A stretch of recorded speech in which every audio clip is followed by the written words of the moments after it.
This is session 0. So, Nick is doing things, and I'm not allowed to hear them. Yes, we are. So, I'm going to sit here, eat food, and make faces while they play D&D. Because really she is listening to us, she's going to pretend like she's not, and then her face is going to get it. Alright, my fine hairy friend. So, to start your adventure, what the fuck do they call them when they're young? Kids. Kids? Yeah. I'm assuming it Or follows rabbit kids clubs. or kittens. Yeah, Yeah, I that's assume what I it did follows is I rabbit. looked up rabbits. I was like, what do you call it? So, rabbits. when you were just a little kid, you were running around with your giant cluster of siblings in the Feywild. You guys had a collection, cool houses, everything like that for all of you guys to live in. Had probably about 15 families, so lots of kids. Only about 30 adults. So you grew up in this collection of just lots of other little hairish people running around. And after a while, your mom starts getting worried about you. And she starts worrying because the forest, something's wrong. Instead of being as vibrant and lush, it's almost got like a gray filter on it in the area. And no one really knows what's going on, but you're getting old enough that you realize that the adults are getting worried. So they start getting you guys ready, the older kids, getting you guys ready to leave. Explore the world, figure out where you can make your new home. And at the end of the day, living in the Feywild, there's a lot of bad things. Like, they gotta keep the kids pretty close, because there's always that nefarious elf or fey person, not too far away, just waiting for the time to make a deal with one of these kids. So, they're like, okay, well, we gotta have so many of these kids, we gotta get somebody out of here. So, one day, you're getting ready to come of age, and they sit all of you down that are around the same age, and they start telling you guys that they're going to send you guys out in the world. You're going to find your way. That you can go anywhere you want, and they'll find ways to stay in touch with you. They'll check in with you. But you need to go out on your own and find your own home. And the goal is that you'll find a home that you can bring everybody together there. And the eldest Hairgon of the area is a completely snow white. These really blue eyes. He comes over and he starts taking you guys one by one based on oldest to youngest. So you're about probably halfway in the middle. He comes to you. What is it? Zerion. Why did I think it was a fucking V? Because it's a weird one. It's Xirien. Zerion? Zerion, yeah. Zerion. Okay. Come with me, Zerion. He leads you out and takes you a different direction than he took a couple of the other kids. He just walks silently. About 5 minutes. Not saying anything, just kind of hobbling. He takes you to this beautiful, kind of like a willow tree. It's got the branches that slowly slope down. And the vines that come down are very much there's little flower leaves on them. It's a very beautiful tree. At the very top of the tree, where it starts to arc down, there's all these really juicy, bright, vibrant fruits way up at the top. And he looks at you. Go get one of those. Have I ever seen the tree before, or is it? It's far enough away from where you guys are that you might have seen it, but not regular occurrences. It's not like a stay away from that tree, right, kind of thing or something. I'm gonna try to figure out a way to bounce up in there and being bouncy, I'd say, would be acrobatics. Dun dun dun. The dice. I left my other ones, so I will have to get them. Where? Hanging off of the.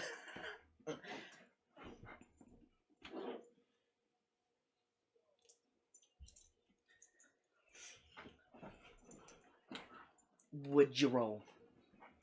So you can get your other dice. Yeah. Gotta test the dice.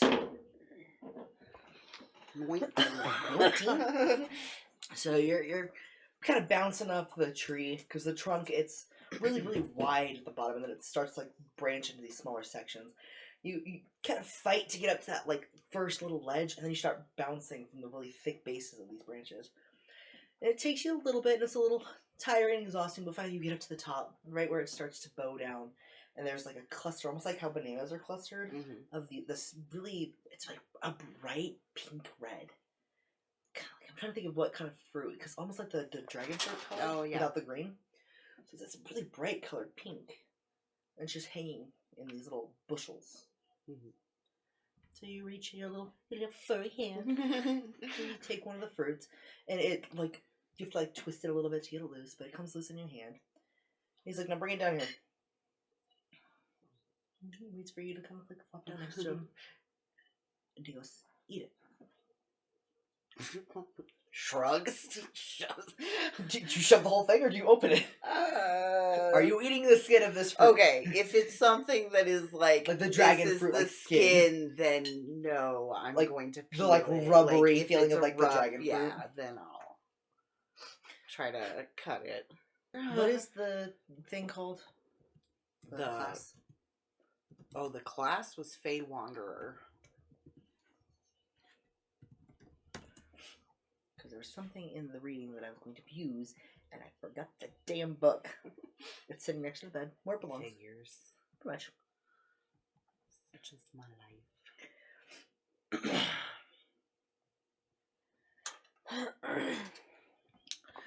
So, as you're kind of eating this fruit, like, this is by far the best fruit you've ever tasted. It's so sweet. It's like when you get those perfect strawberries. Like, it's so fragrant, and the texture is perfect, and it's got a lot of juice, but it's not watery at all. And as you're kind of eating it, you hear this very calming voice. I see you enjoy my fruit.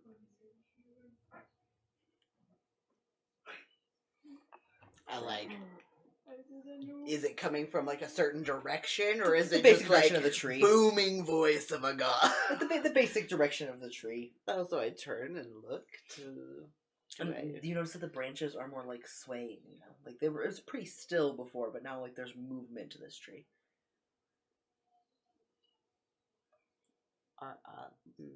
Yeah. Like, some of the tendrils come over and they kind of, like, brush, like, the top of your head, kind of like give you, like, a little pat between the ears. This is a boon. It'll give you abilities. Like what? I'll give you spells. And I'll give you an innate ability to use some weapons. Slight advantage. And you see this very, like, fey being, like, almost like translucent.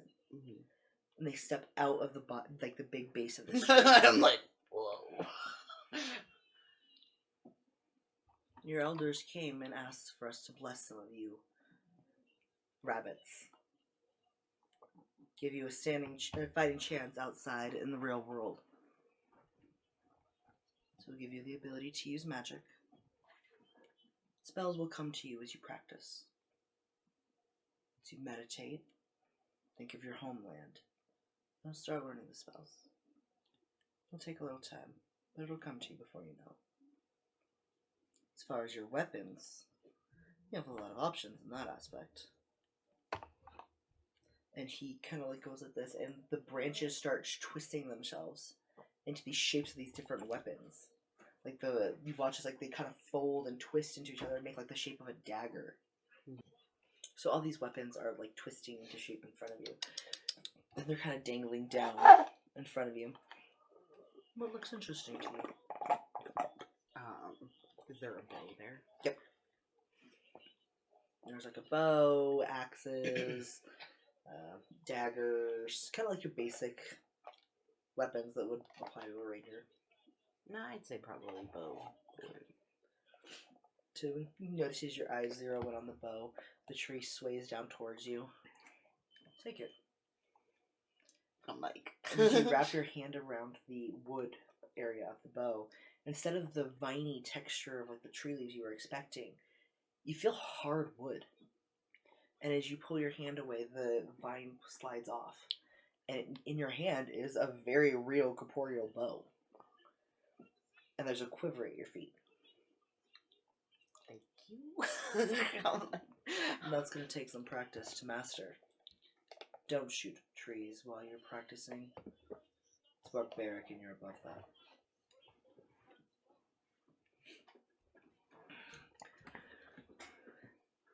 Should you ever find yourself in the Feywild again, find one of these trees. Can advance your boons.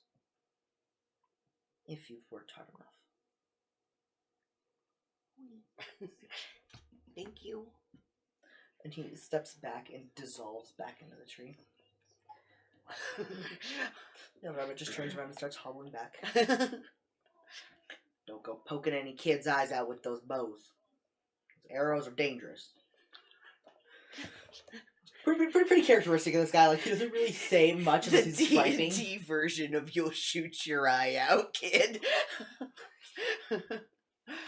He leads you back to the group, and they're kind of taking the two groups. So you have the original group you were in. There's another group of kids that have, like, some have weapons, some are like playing with like some like little bit of magic. It's more like sparkles in their hands more than anything. Mm-hmm. But now that you have the ability to feel magic, you can feel the magic essence to it. It kind of feels weird and wrong to you for some of them, but some of them you're like, hey, I like that. Mm-hmm. And there is a fox running in circles between all the people. And he's running around, he slams into a tree, and some like branches fall down onto his head, and it turns back into one of your fellow Haragons. Wow. So they're just kind of like all these people, like, kind of playing with their new abilities. And after some time, they bring all the other kids back one by one. Well, the parents come to you guys. And your parents come over to you. And your mom gives you a big hug. And she's like, you be careful. Don't get hurt. I mean, I'm probably gonna get hurt. Dad just sighs. You're always such a worrywart. They'll be fine. Look at them. Look at these strong ears. Well, strong feet. So it's like tickling your foot. They'll be fine. Look, they even got sharp things. Not everybody else got sharp things. She's like, you're going with sharp things is smart. I mean, I've got to protect myself. Protect yourself from yourself as well. I mean, I'll try. I've seen you throw rocks. Those are rocks. Rocks are not very... Look at these. Pull out one of the arrows, and I'm like, look, pointy. Poke yourself just a little bit. Just drop like a drop of blood. But I, like, try to hide it. I'm like, yeah, see, pointy. Like, So your dad pulls out a backpack for you. It's got a bedroll attached to it. It's got, like, the main pieces. It's got all, like, your adventure pack and everything like that. And he helps you, like, kind of attach your quiver to the side of it. Attach your bow. Helps you get it on your back. Your mom starts tearing up. She's like, I promised myself I wasn't gonna cry. would you stop? Okay, I'm gonna cry. Look at you. Okay. And the people say, like, okay, say your goodbyes. If you want to say goodbye to any of your siblings, now would be the time to do so. Fucking 10 hours later. And it's like somebody, like, one of them sings out there, bye guys, love you. Some of them were like, Well, and probably, do we even know really who's at this Not point? really. Like, yeah, it's a village raising a huge collection of little hairs. And he gets you all ready, and you see this swirling portal start to appear between two of the trees. And the parents start shepherding all of you guys into the thing. And, like, it changes colors every couple kids. Starts swirling in a different direction, changes color. And then it's your turn, you step through, and it's almost like being splashed with, like, ocean water. You step through. You step through, and you're in a forest. It's a pretty small forest. Feels weird compared to what you're used to. Like, it's not... The forest isn't alive in the same way. Like, in the Fae, there's all these creatures. Some of those creatures will just talk to you. There was things living in trees. The trees would Right. move and react. Everything seems pretty stale and lifeless. What the fuck was that? Her phone. So what do you do in your world? Is there like any sign of like people or anything nearby? Does it look like Do an investigation check.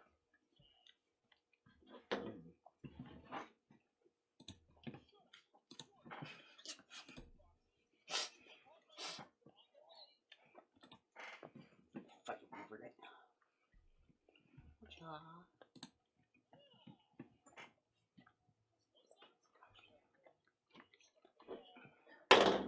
Woo. 16. You look around for a minute. You do notice that there are like humanoid feet tracks throughout the area. They seem to be pretty concentrated, like going back and forth in the same direction. And there is almost like a path carved into the area. Okay. And if you follow it for a little while, eventually you find a town. You can see the outskirts of it. It's a look at the map so I remember where you're going. It's a pretty small town in regards to like some of the other towns because you have big towns in the Feywild. For the most part, it was mostly when you guys really needed like a big call with something. Mm-hmm. For the most part, you guys try to keep yourselves, but it's this pretty smallish town compared to a lot of the other places you've seen. It's definitely not the smallest town you've seen. There's definitely like at least thousands of people there. It's relatively bustling. There you can see some giant ships in the background, which you're not really familiar with. And you see like lots of people coming back and forth. You can smell the fish and like the salty air. She's being weird.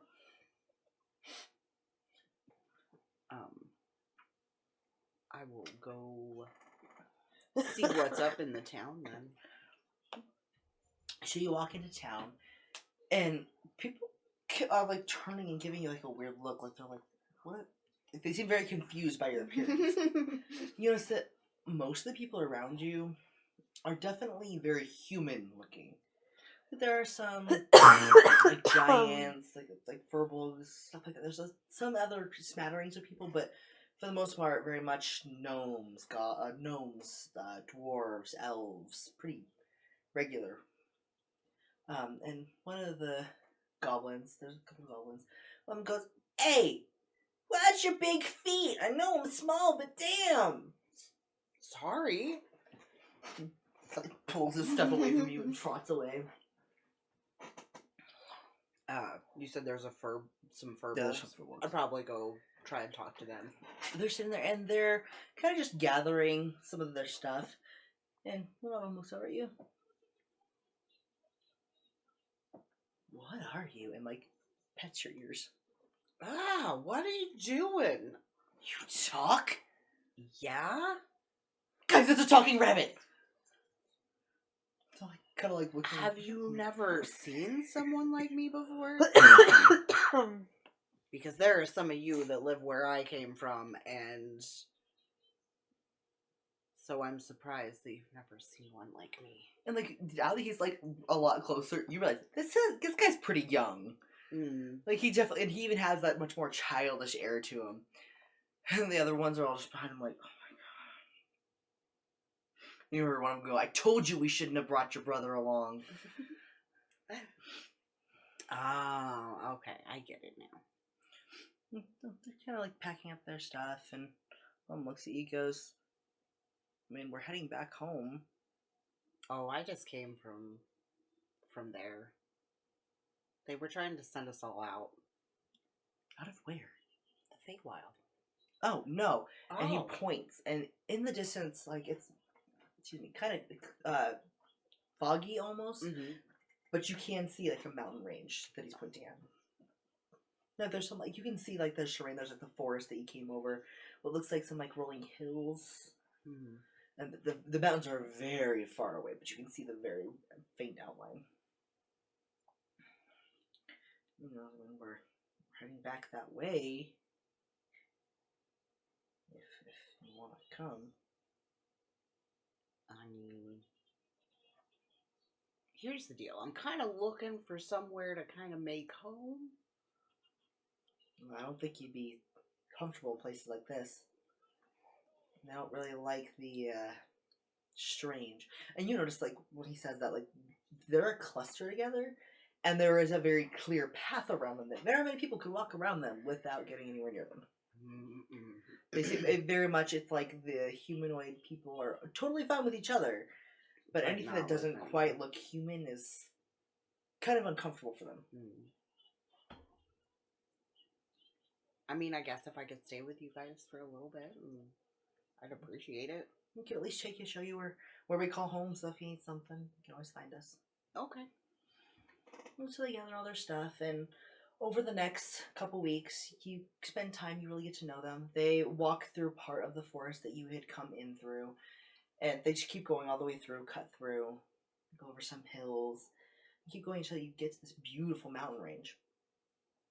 And this feels a lot closer to home. Like, a lot of these animals are more intelligent than, like, your basic run-of-the-mill creatures. And they take you through, they show you kind of a shortcut through the mountain range. And the whole time you're traveling, there are a couple different people there, one of which happens to be a ranger. He sees your bow, and he starts taking you out and go hunting. And he takes you hunting with him, and he helps you, like, hunt down, while you're going through the forest, he helps you hunt down some, like, the more, like, deer-like creatures. In the middle of, like, kind of the open lands, he helps you find more, like, other rabbit kind of thing. Those different, like, smaller creatures that he shows you how to hunt. He just kind of helps you kind of get more familiar with it. Really starts helping you, like, learn how to read tracks and, like, understand the different creatures that are around you. What was your preferred prey, or do you pick that yet? Preferred what? The creatures that you track and stuff. Features and traits. Let's see. Favorite enemy constructs. Yeah. Some sudden instructions. So those are more like what, freshly cut grasses and stuff like that, right? Yeah, I think so. Okay. So he shows you the different, like, ways to find things, and shows you things that, like, aren't natural. Like, there are like the weird ways that twigs get broken, or the weird tracks that get left that don't look like feet. And he's slowly showing you this stuff over the next couple of weeks of your travel. And then they get you kind of settled in with them, and they're kind of cluster of giants. And they're kind of like, this thing's tiny. Like, they're very concerned about how fragile they think you might be, because you are, like, small compared to them. I am very much like, why are you being careful? What's like, what is this? Because I feel like if anybody, like, starts to kind of almost step on me, I'm gonna, like, Rabbit out of there. Yeah, like, zoom out. And so the one that taught you all this stuff, his name is Frolag. Frolag.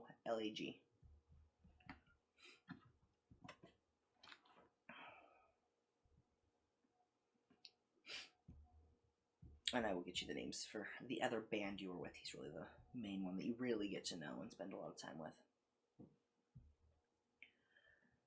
And so, like, he has you there for a little while. And he really starts, like, teaching you, like, the fine-tuning of your bow. Like, he starts teaching you, like, how to, like, get those really good shots, get comfortable with it so you can be proficient with this bow.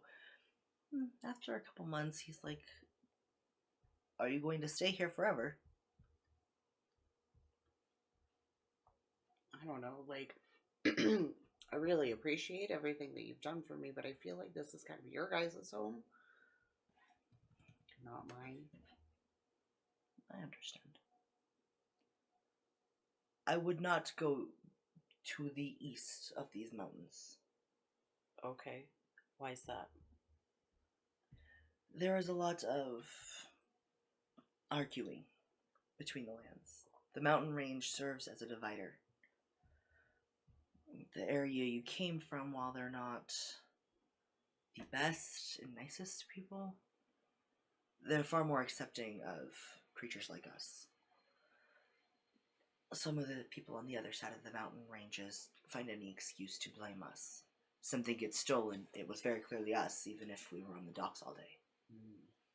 They can be very cruel. So I would be careful. If You go that way. Just be careful. Okay. He helps you find like the way back through the mountains. He waves you off. Bye. And so you spend a little bit of time wandering. Do you just kind of meander? Do you have a kind of direction you're going? Just kind of meandering, like, if anything, I'm trying to think, like, how to... Just kind of going with whatever catches your eye. Yeah. So you kind of like wander around and just like kind of lost because like this kind of like this big expanse like plains almost, and you can kind of remember the direction that you had come from. So it's like, do I want to go the way I came? Do I want to go left or do I want to go right? Any particular direction? Catch your left. Left. So you spend some time. You travel. Go away. Close caption. And you come across a like river, and it is very thin where you first run into it. And you kind of follow it along because it's kind of nice to be near the water again. It's been a while since you've really been near water. And there's a lot of like fish and stuff in there, so it's really easy to catch. Like if you need food, there's a lot of bushes with berries and stuff that grow along that you can eat to keep yourself fed.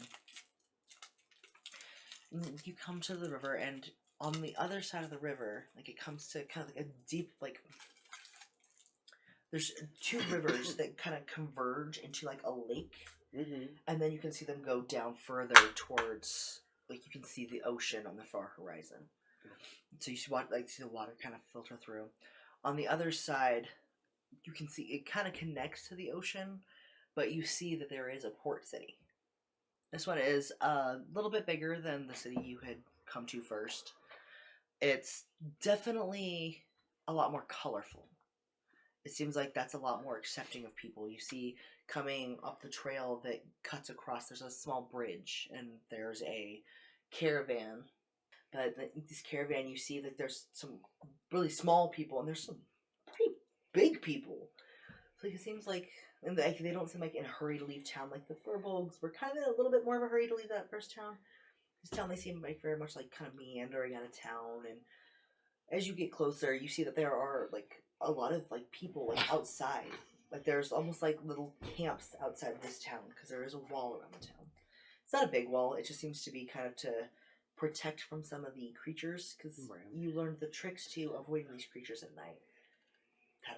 How to set up your tent, where to put it, what to cover your tent with to kind of scare away all the animals. It seems like these are more built just to give an extra sense of protection to the city. Mm-hmm. It's not like as a person you can walk up to the gates and the gates like somebody is there and they immediately open the gates. Yeah. There's this big burly dwarf. He pulls open the gate for you. I ain't seen the likes of you before. I've been getting that a lot.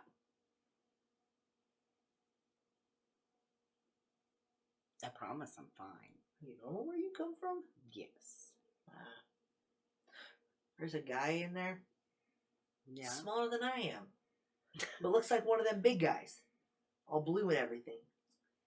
Weirdest thing you'll ever see. You'll find him. Especially if you go in the inn. Interesting. Get a lot of strange people around here. That's okay. Watch toes. We fit in well with strange. Don't want to catch those on nothing. People aren't careful with their wagon wheels. Close the gate. Which kind of goes back to standing guard. Like he seems kind of like fascinated by you, but it's kind of like none of my business. Go back to working. Like in this town, like there really is a lot of carts and there's a lot more bustling and chaos around you. And there is like a very large inn sign that like has like it says the inn on it, and you do read comments of it. You're like, hey, I know that. Right, I'm like, yes. Easily March thing. That is. And so like just kind of wandering around, is there anything in town that kind of catches your eye? I mean, I guess I'd look for if there was like some sort of store that had stuff that looked unusual to me.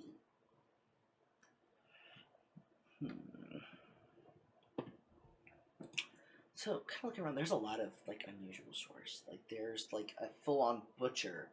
And, like, normally it was, like, a cart on the side of the road that you'd get a little bit of meat that you guys would, like, kind of get for people. There's a full-on butcher. Like, he's got a shop with, like, carcasses hanging in the window. I'd be like, whoa, just like... There's, all kinds of different shops around, like, that sell weapons. And there's a really hot... Like, you walk through this area, and it's almost like a tented area. It's not quite, like, so much like a four walls kind of right. thing. And the heat that comes out of it is kind of like, you're kind of like, that's gross. I don't want to go in there.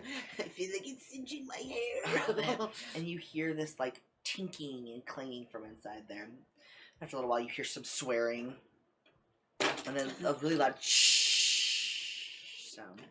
And the temperature rises around you. It's far more uncomfortable now.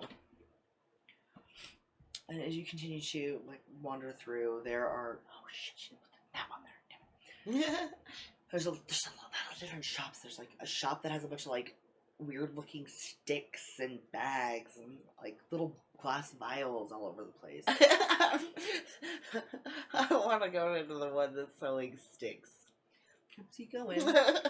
Because I'll be like, sticks. And this gnome pops up. Hi. Hi. Well, hi. What? Let me guess. Never seen anybody like me before. No. But I have a pet bunny. Do you speak bunny? There's no... no. Okay, because that'll totally help you. I mean, if you spoke bunny, I would have gotten my bunny to help you, but... Seems no. very confused by how languages work. Can speak several languages, but thank you. I only speak 2. Second one, not so great. Yeah? What's the second one? Gnomish. Ah. Okay. I tried to learn giant once. Couldn't figure it out. Ah. But I know how to say, and he pops off with the, you can go fuck yourself and your mother's whore, like this really long tangent of this really offensive thing. And he goes, one of the guys at the bar told me that one. Yeah, I would advise you to maybe not use that towards anybody who speaks giant, unless you're like Why? saying, oh, this is what I know. Why? He said it means that this is the only language I know how to say, and that you're a swell feller, and it's really great to meet you, and I hope you have a good day. Totally, like, 100% believing the exact... Inside my head, I'm like, do I tell him? Do I not? Do I tell him? Do I not? Like...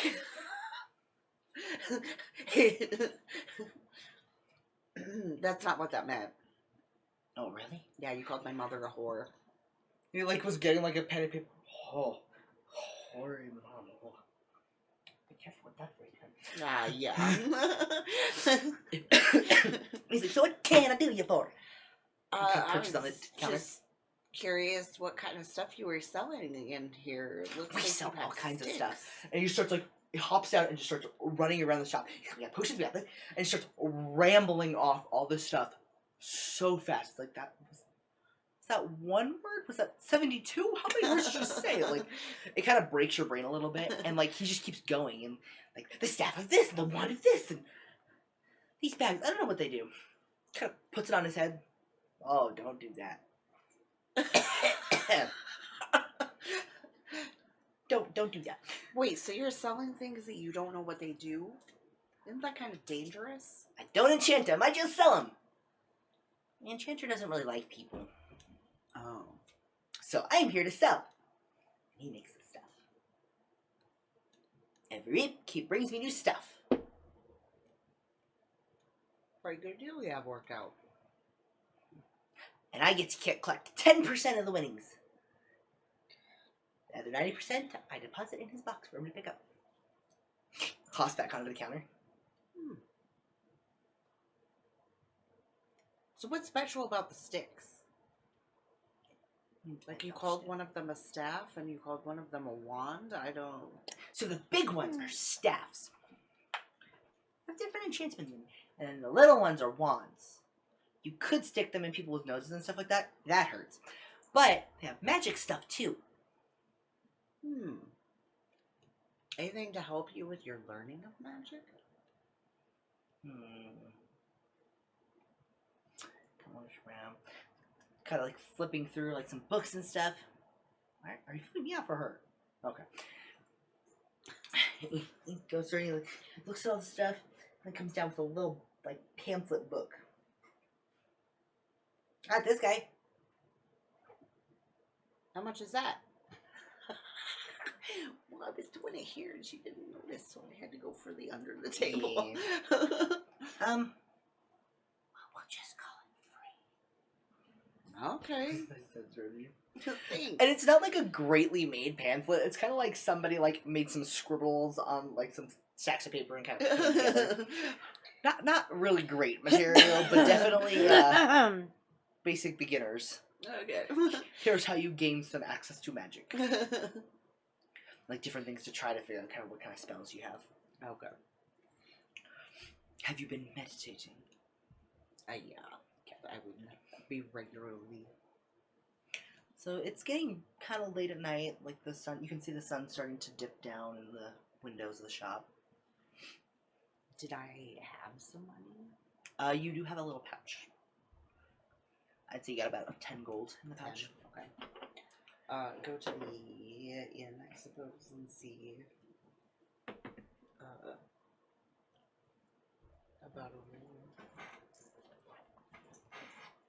So you walk into the inn, and there is a very large collection of different people. There's a couple of giant type folk. There's like some like regular sized Goliaths. There is like a miniaturized Goliath sitting on the table in front of all the other ones, just talking to him. Like the weirdest fucking thing you've ever seen. It looks like somebody took a Goliath and like put him in a shrink ray or something. Like gnome-sized Goliath.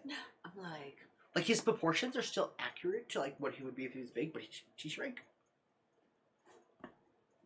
how everybody else has been staring at me. That's probably how I'm staring at that person, because I'm just like,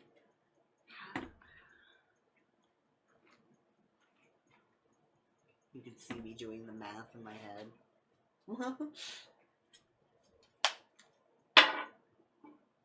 For a little while. He's like in the middle of telling a story and he like stops halfway through and turns his head. Got a problem? I just have never seen anybody like you. Same. You don't see me staring. I mean, everybody else has been staring. I thought it was something people did here. What about your business? Fine. I know. Like, something that seemed kind of like surprised. Oh, mumble something about I'm surprised you didn't rip its poor ears off. And I like, Pulls ears down. The bar maiden looks over. Well, hi, cutie. Do you need something? place to stay? You got some rooms. How much are they? How long are you planning on staying? I don't know yet. Well, typically boss likes to do deals if you're staying for a long time. But could probably get away with 3 copper pieces for the night. Okay. You need anything to eat? What you got? And she starts like telling you, oh, we got these ales, got some wine, got some harder liquors, milk, juice, kind of basic stuff, some regular food. Have I heard other people ordering things, or is she like the only person that's... Oh, there's other barkeeps there, and you probably hear them ordering, like some order ale, some order the meat platter. Some people are like, nah, fill me up. You're hearing lots of different little pieces. Okay. I'm gonna try the ale, because everybody else seems to be drinking it. Alright, any else? Do you need any food? Sure. She kind of talks about like the meats that they have available, some like fruits and vegetables. Fruits and vegetables are definitely more scarce than the meat platters, but they do have some different variety available. Alright. She's like, Total of 5 copper pieces. She takes it, she slips it into the and goes off. And she comes back with the tankard of ale and slides it over to you. She winks at you and just goes back. Try it. Definitely ale. Not the best ale in the world. It's ale. You guys maybe had like some like wines and stuff like that. Ale's kind of a new thing to you. Definitely going from drinking good wine to drinking I Budweiser. feel like it'd probably be like weird, like to have something that's like bubbly, caffeinated, like Yeah. odd. Yeah, definitely different texture. When you first take your drink, you get the edge of your little whiskers kind of like pop some of the bubbles and stuff. And you're like, definitely a very strange experience. After a little while, she brings you your meat platter. Need anything else? No, I think that's it. Oh. Unless you have something you'd recommend. What do you mean recommend? I don't know. I'm not from around here. I'm sure you probably noticed, but so I'm just kind of curious what kind of things are around. There's lots of things. There's lots of shops around. Yeah, I found one that sold sticks earlier today. Are you talking about the shop run by the gnome? Yeah. Oh, that poor dear. He really is way too trusting. Yeah, he doesn't sound like he's making a lot for what he's doing. No, he's not. But at least he gets free room and board at the top of the shop. Yeah. It's not a terrible deal, but definitely should be getting paid more for having to piddle the wares. But a bunch of shops around. I mean, is there something specific you're looking for? I don't know. I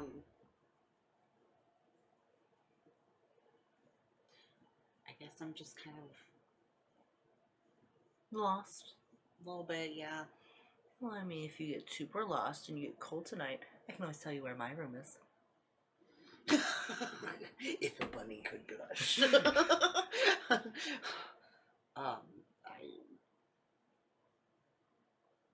Go for stance. Here's your key, by the way. Puts your key on. Thank you. Then winks at you and turns to another patron. And like some of the other barkeeps, like more of like anything. I go another line. More drink. Get you another ale. They have you drinking through the night. How many ales did you say you have before you retire? 4 or 5, somewhere around there, probably. Probably another 2 copper pieces before the end of the night zone. Okay. Is there any other adventuring you'd like to do while in the tavern before you go to bed? Probably at this point just wander up and put myself to bed. And it's definitely not the nicest place you've ever been. It's definitely new to you because I mean you guys lived in a cave. Right. You guys were bunnies. A much more relaxed lifestyle than a lot of these humanoids. But there's a big fluffy bed. Kind of has a slight funky smell to it. There's some furniture in there. It's got a window. You can see that's the ocean from the window. Is it the bed itself that has a funky smell to it, or is it? It seems to be like the mattress, just like the linen.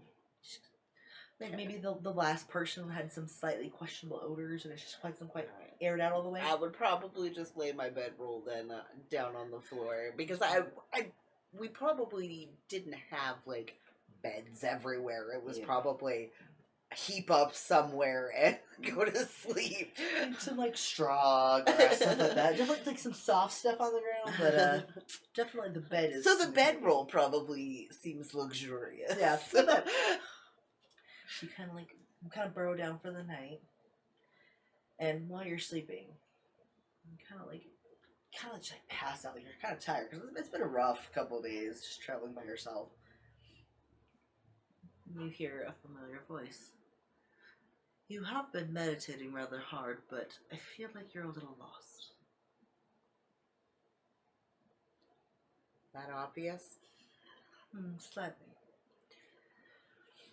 And he kind of comes around to where your view is, and you are very much in your home area. Definitely the Fae. Not anywhere you directly recognize, but definitely the Fae. And he settles down in front of you, much more of a corporeal form here. And he starts kind of walking you through the basic ideas of the spells. He's kind of going over components with you and explaining to you how you're going to do it. And he gives you, like, he picks up your bag and pulls out that pamphlet that you had. And he kind of like flips through a little bit and he kind of pulls on it and lets it go. And it's a book now. It's not just kind of crumpled paper. It's got a binding now. It's very rudimentary binding. It's not like the nicest book you've ever seen, but it's bound together now with some more information. It's probably doubled in size. Needless for you to study. Now, get some proper rest. Alright. Kind of description. The dream kind of fades, and you just kind of have like some rather normal dreams for the rest of the night. And that's where you pause. Now you can run away and do whatever you need. Do you still have the notes of the time frames?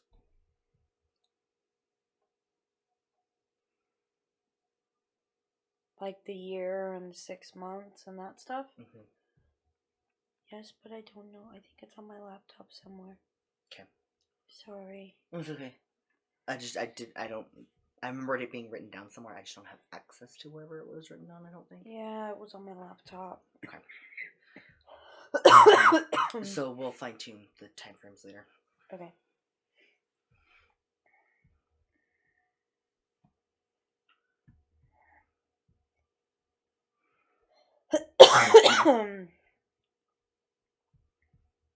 Sorry, I'm trying to get You're fine. D&D Beyond to come up. I don't know why you didn't pull it up before, you weirdo.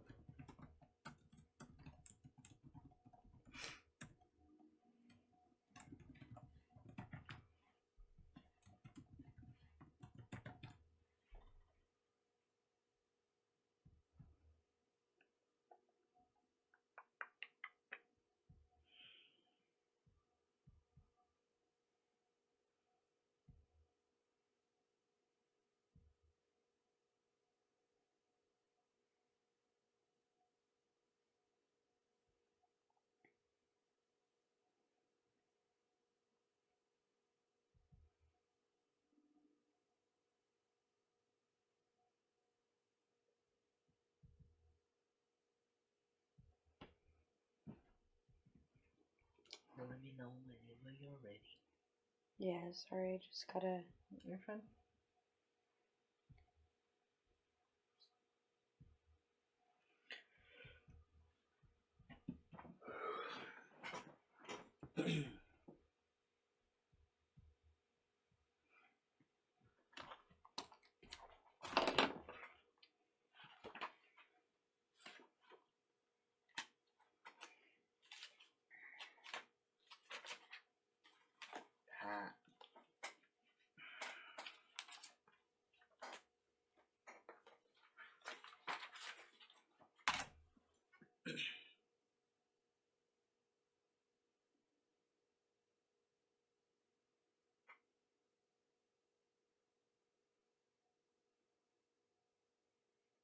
Okay, I think I'm good. Did you decide how you were going to get your gifts? Get my gifts. Like the druidic abilities? No, You have any preference where it comes from? I don't even know what that means. Okay, well, I'm doing it by myself.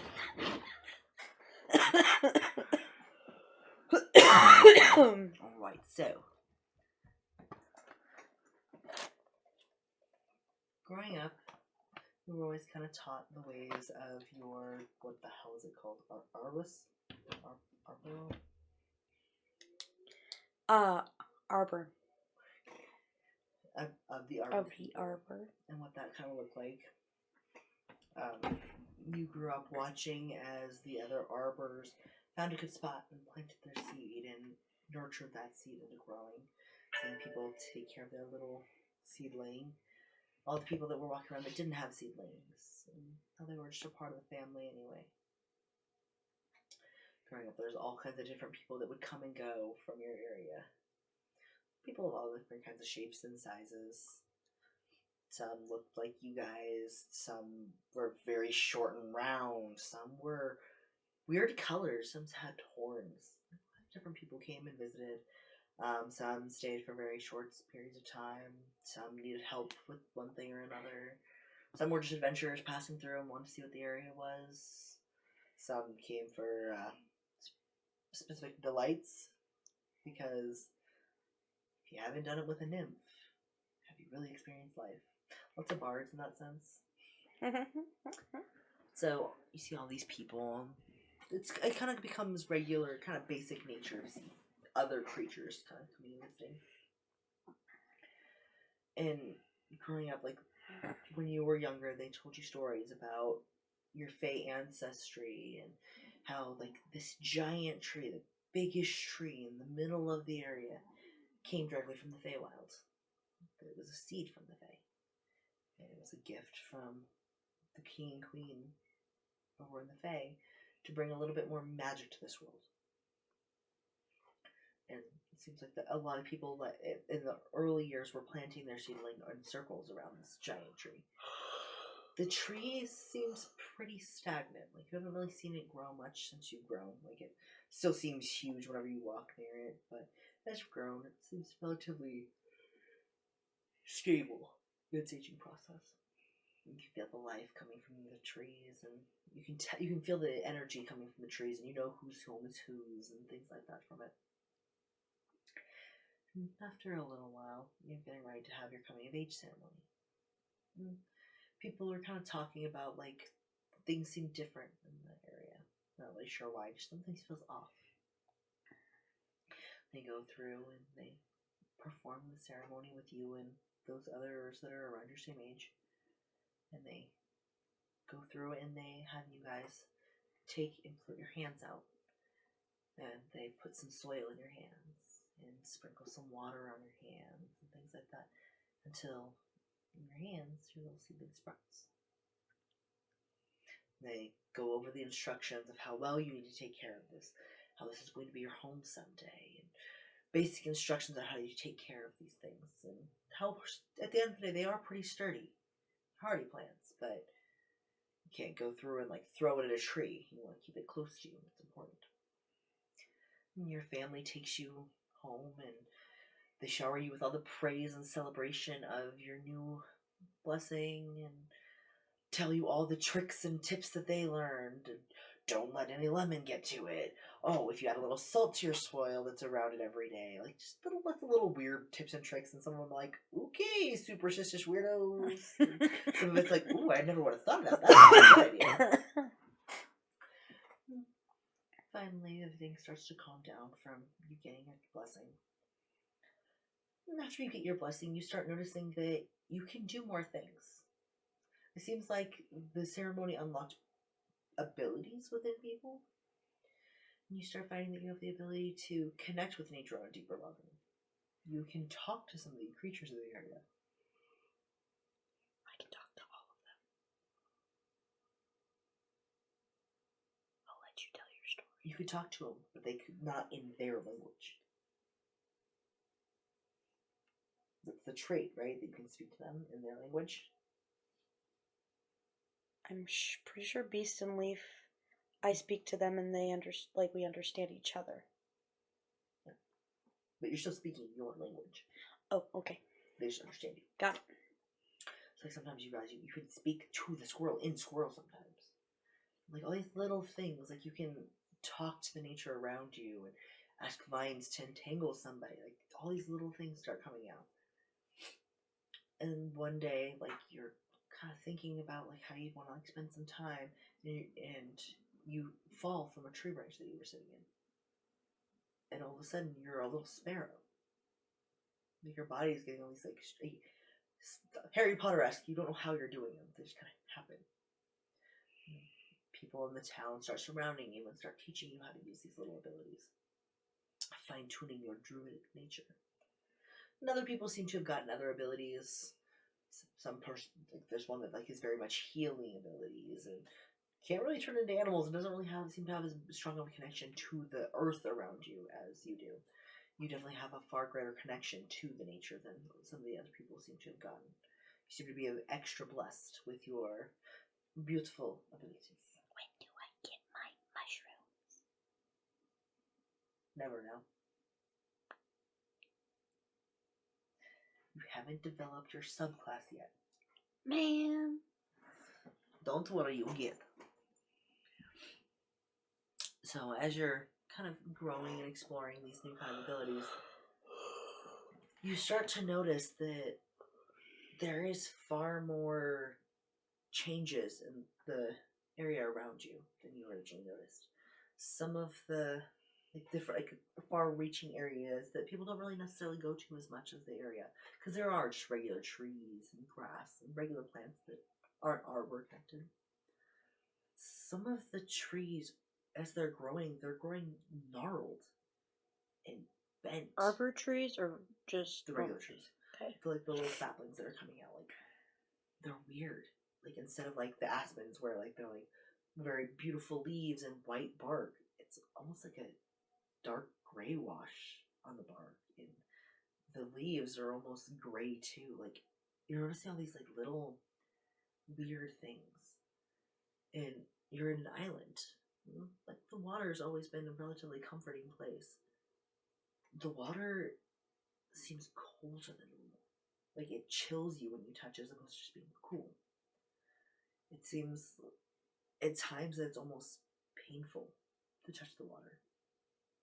It's too cold. And then other times the water's weirdly hot. Not warmed by the sun, but warmed by other, and it feels wrong.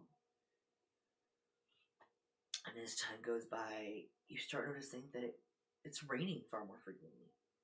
Growing up, it would rain and it was nice, but it's every day it's raining, and then there's no rain for weeks.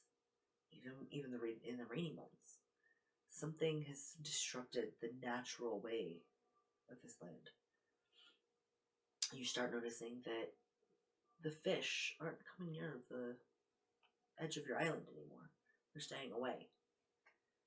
You notice that some squirrels and stuff are trying to flee the water. You watch as one tries to swim away, and he starts getting tired about halfway through because it is a far way to the next set of land. And he starts paddling back and kind of lays on the edge of the thing, just looking kind of miserable. He just doesn't want to be there. And there is a kind of a long bridge to connect, and it's made out of these other plants and stuff. Your people created this bridge to the mainland, and you notice that animals start using them. They're leaving and they're not coming back. Normally they leave for a little while and explore, but they seem to be coming back. It seems like it's a one-way bridge now. Creatures are only leaving that way. No one's coming anymore. Just kind of keeps going. And you start feeling more nasty energy on one side of the island. And after, it's probably been a year since you had your initial ceremony. People keep pressuring you to find a place to put your seed, but everywhere feels wrong. And these strange creatures start kind of showing up in the area. You've seen people and creatures with horns before. These ones look evil. There's no, it's not the pretty blue-skinned one with horns that kind of walks around and just doesn't really seem bothered by the cold. These things feel cold and wrong. And as you start seeing them, they're not being kind to the nature around you. Most visitors are very respectful to the area around you. These people are very much trashing. Thank you for the raid. We appreciate it so much. It isn't in here right now, but I know they appreciate it, so thank you. So they're very rough with the area around them. They trample the nature. Hello, how are you? And you see one of these creatures, a squirrel is running by and just bats it away from it and sends it flying into a tree. What level am I? No, I don't know how to do anything. I'll pick up a stone and throw it. We're good. Just starting our brand new campaign. How was your stream? Right, you rated? Yes. Sorry, I have poor eyesight. Hence the glasses. Yeah, even with the glasses. But let's see, is it bigger over here? Oh,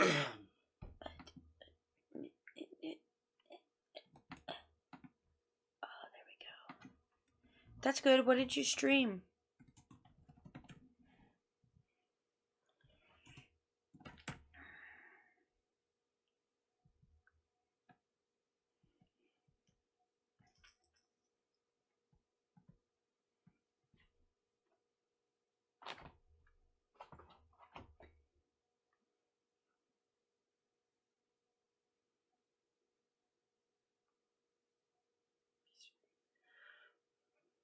Little Briar Rose. Okay.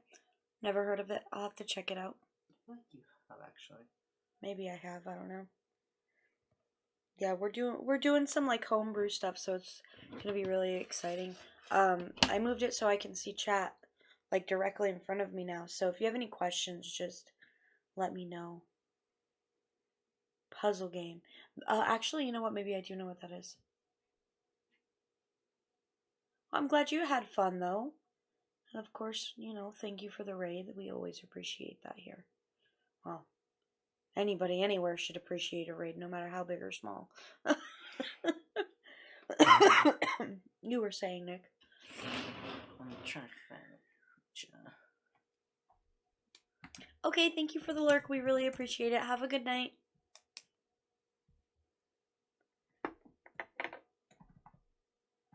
So, this creature, it almost looks like a humanoid's body, Mhm. but bloated. Like the skin is like purpley colored. They don't have any hair. You're describing this, and I'm imagining from Seven Deadly Sins, the really big demon that destroys the forest. Kind of. But little. It's kind of more like kind of like the zombie, the commissioner almost, like how like their gross skin in Resident Evil, the one with the thing around. Yes. So that kind of like gross skin consistently, like it's like patches of the actual flesh have like slipped away, so you can see like the muscle underneath. Very like large around, very soft looking claws. Very like their hands look like 3 times the size of what they should for their size almost, with very sharp claws on the end. Their feet and their legs are like, it's like a tree trunk, very big, and like still that like gross like liquidy skin almost. Like it just looks like so wrong. And they have giant nasty claws on their feet. Are they large or small? Large. Yeah, Bigger than me, I guess I should say. No. How? Well, actually, because your people are actually relatively big, so But I'm small they're actually relatively small compared to most of the people I'm used to. Like their size themselves, like they're just like more squat, and like they don't look like they have a lot of weight to them because like their construct. It's not like a very like built person where their muscle is dense and heavy. Like it's very much like twisted, very like wrong. It's hard to explain. Kind of like they don't look strong, but their claws look kind of scary. Okay. And like it's kind of like zombie-esque, but like a short bloated zombie almost. Short bloated zombie. Got it. And so like, these things like they smell like rot, and not like the trees are rotting. Like I think it's hairless. It smells like maggots. Like they leak out this substance as they walk. So there's like this trail of like almost slime. What are the other people like around me doing? They haven't noticed this creature. There's a couple of them. You're a little bit further away from other people because you tend to explore the area. Yeah. Most people tend to stay more in the town area. And these are a little bit further out. This is more when you're looking into like why does the world feel weird? These have these creatures. Do you even know what a mane is? Okay.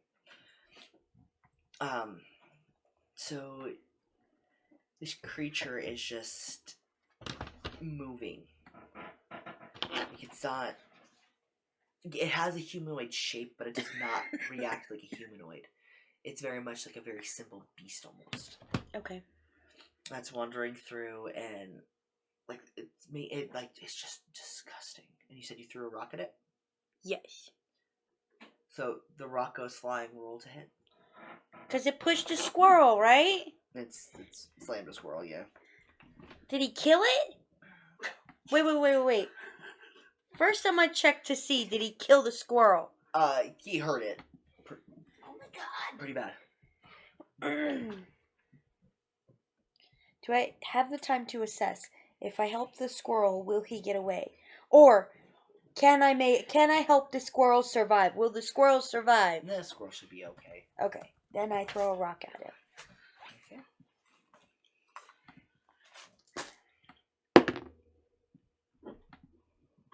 To hit?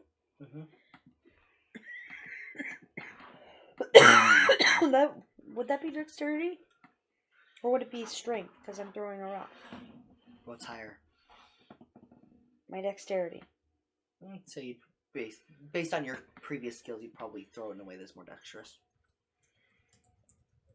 14. And then will you roll initiative for me? Yeah.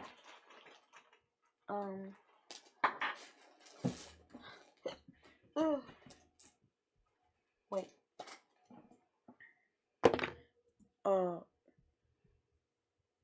Not one.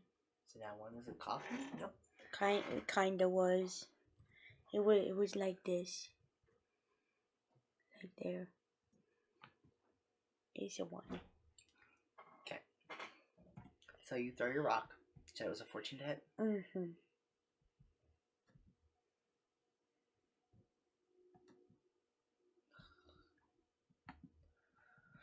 See if I can find this freaking thing's stat block.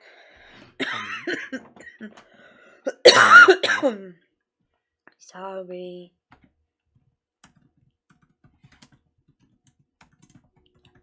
Very good song. Oh, I've got spells. The 14 does hit. The So 14 hits? Yeah, what is your unarmed? Oh, I could have... Well, I decided to throw an unarmed strike. I don't know, what is that? And if you look under your attacks, there should be an unarmed strike. Actions. Unarmed strike. +4 to a d6, right? Mm-mm. That's just It's 4? I do 4 damage to that son of a bitch. Okay.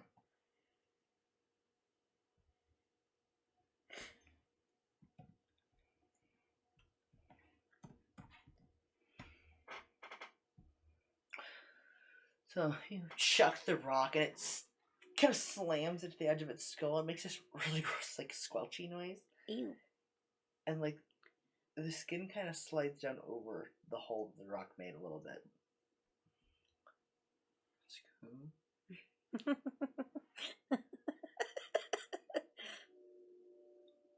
And it sees you. It starts lumbering after you. And it's going to make a swipe at you. Does a 6 hit? No. So he kind of swipes at you with his claws and he just swings wide. Kind of like stumbles. The smell is really hitting you now, like, bleh. This thing smells horrible. Like, you've had people, like, die and, like, they didn't have the tree to decompose into or become one with, so that you guys have burials, like, Yeah. you've smelt a decomposing body before. This is, like, a million times worse. This thing is putrid. And you can see the maggots sliding down his face from where you can hold. Unless, are you feeling that weakened by it? No. Well, I figure I'm pretty used to nature, so nature doesn't smell nice. It's just gross. Yeah. Okay.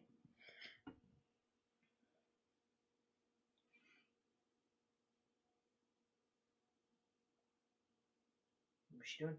Reading a spell real quick. Are you level 1? Uh-huh. Okay.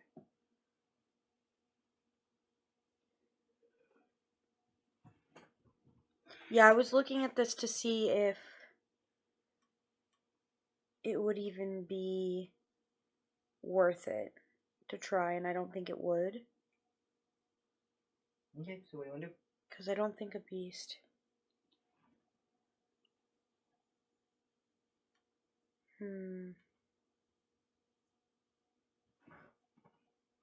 Well, I'm gonna entangle it. Okay. Oh, I think I just have entangle. Mm-hmm. Because it says cast here, but I'm pretty sure I just have entangle as It's a cantrip. a spell, but it's a cantrip. But it still follows all the rules of the spell. So, So then do I need to click cast on it? No.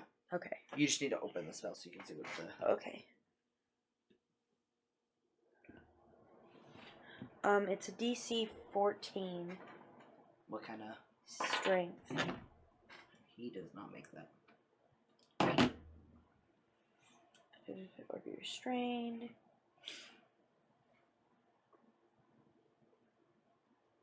So he can use an action to make a strength check against my spell.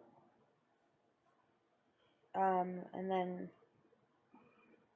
yeah, so basically all he can do is try to get out of it. Yeah. And it lasts for up to a minute. It's concentration. Wait, so can I throw another rock if I'm concentrating on that?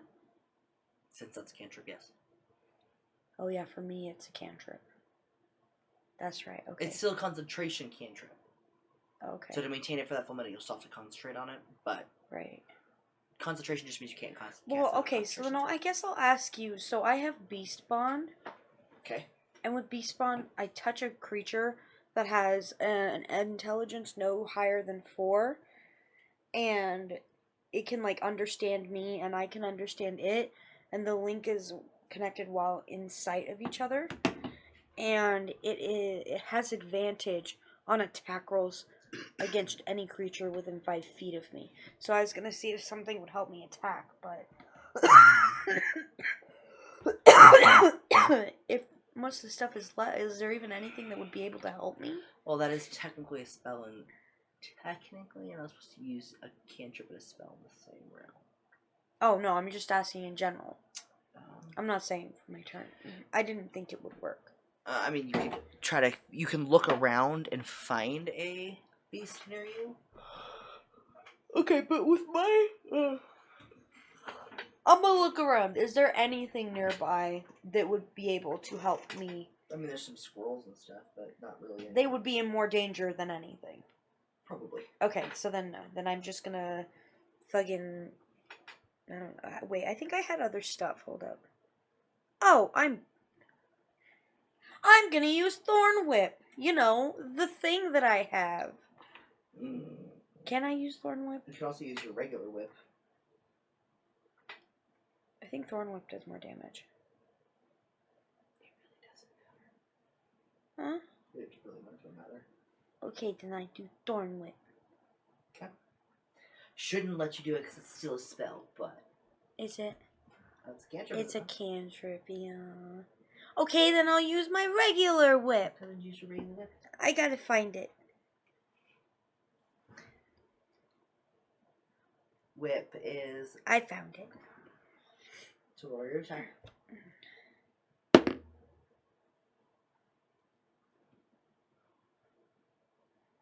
$11. It's...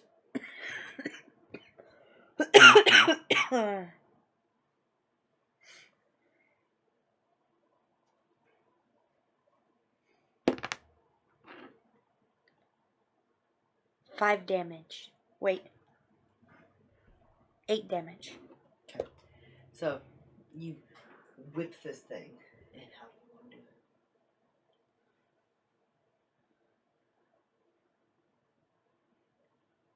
Can he, I don't know, is he like a stack? I was thinking maybe he'd deflate like a balloon. Kind of. So, kind of whip across him. The, like, slash mark that it cuts through the skin like it's butter. And the skin starts sliding down. Like, it was kind of the only thing holding his, like, gelatinous self together. So, like, the jelly kind of starts sliding out of him. He just kind of crumbles. Like a pile of sludge. Is it on the end of my whip? A little bit. You're gonna have to, like, flip your whip a little bit. I'm gonna, like, to get it off. Get it off. Maybe go rinse it in the water. I don't know. Okay. gonna check on my squirrel. He's okay now. He's like, fuck. I'm gonna give him a good berry. Whoa. Red all over his fur, all over his paws. Put him up in a tree so he's safe.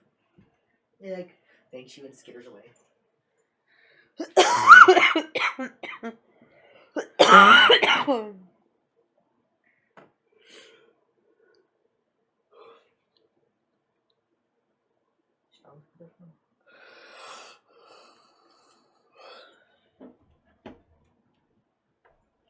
What? He's messaging you. I don't know. On what? Your phone, I guess. I figured you were connected. It would make a noise at you. Oh. Oops. Okay. What? It doesn't matter to you. Oh. I'm giving them something to do while we're doing this. Do you do anything else? I'm gonna go find somebody from my village. You can go, and they're kind of gathered, like doing their normal, like gathering the foods and stuff in the area, talking about how like the crops just aren't growing like they used to. I'd say I'm probably pretty frantic at this point. Guys! What? Kind of like tripping and stumbling a little bit. Slip. Maybe I got some goop on my shoe. Oh! There are monsters. What are you talking about? Come here, I'll show you. A couple of guys come with you. And I take them to the pile of goop that I made. I was like, what the hell is this? I don't know, but I killed it. Can't poke you with a staff. Can't smell it. Ugh. Why would you smell it? What is that smell? Where'd this thing come from? I don't know. Wait, did I see it come up out of the ground? Okay. I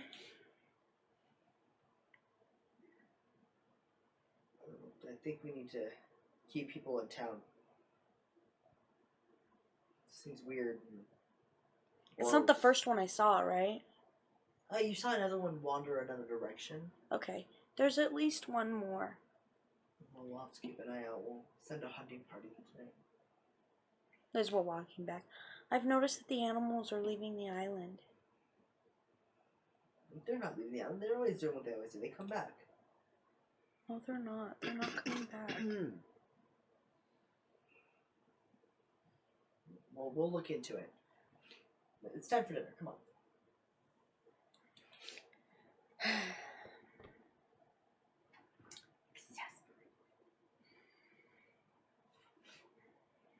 So, that's what goes on. Like that, they send people out to look. They don't seem to find the other creatures.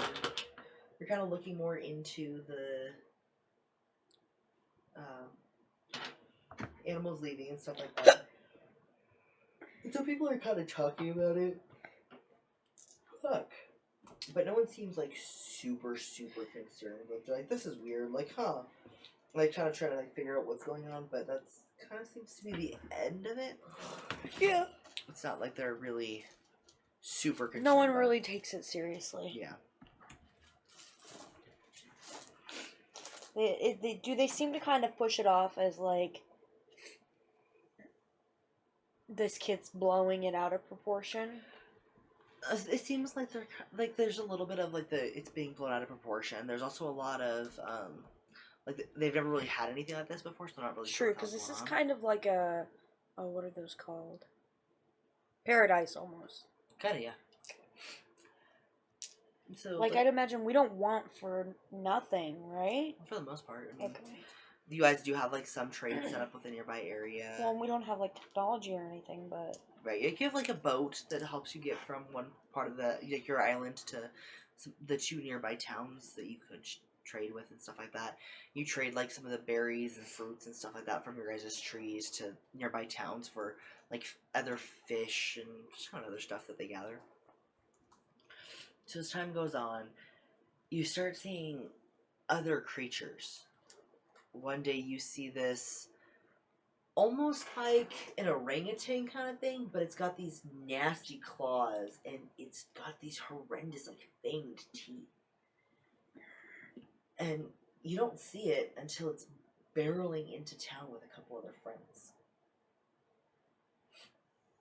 And this thing has like these really long, almost like elven ears almost, but they're bigger. And this thing is like a gray color. It's very broad and muscly. You've never seen anything like that. Does it go after someone? It starts running towards some nearby people, and it like grows up and snatches one of the people, and he like goes with this like claw attack and claws with the other side and bites, and in that length of time this person almost lived. And it has two other friends just like it, and they start attacking people in the area. Some run for their trees and hide in their trees. A lot of people die within a couple seconds of these things just bursting out of the trees. They're very strong. I want to entangle, but I will die, so I will not. Kills character before she even starts playing. Like, there are some people that are there to kind of like defend against it if anything comes to attack your people and stuff like that. They start telling Ray to run and get away, and they start trying to kind of close in on these creatures. Well, if they're there fighting, are they trying to like pin them in an area? Is that what it looks like? They're trying to kind of chase them back towards the bridge. Towards the bridge?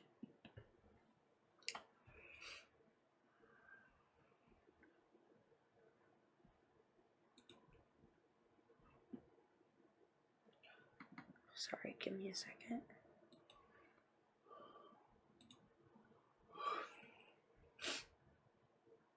Does one of them seem to be in charge? No. They don't seem to be so much of like following any kind of commands or anything like that, as they were traveling together and they found fresh food.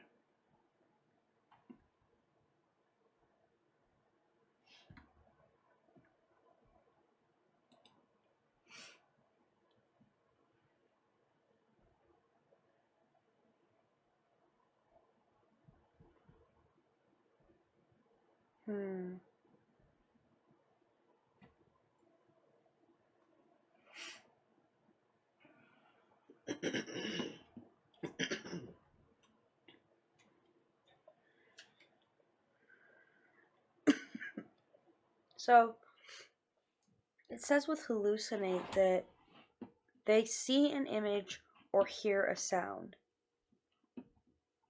When it says see an image, is it like stagnant image standing there, or could it be something doing something?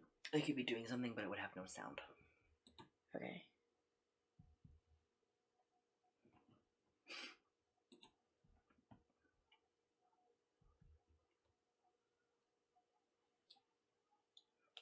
Well, I mean, all I can do is try. I'm going to cast hallucinate on the like first one that was attacking. Okay. Make it see someone like up there with them. Okay. Essentially, that has been there the whole time, right? Okay. Who's gonna like, I don't know, run on the other side, like run away from them, essentially. Okay. Towards the bridge. Okay, what is the Save?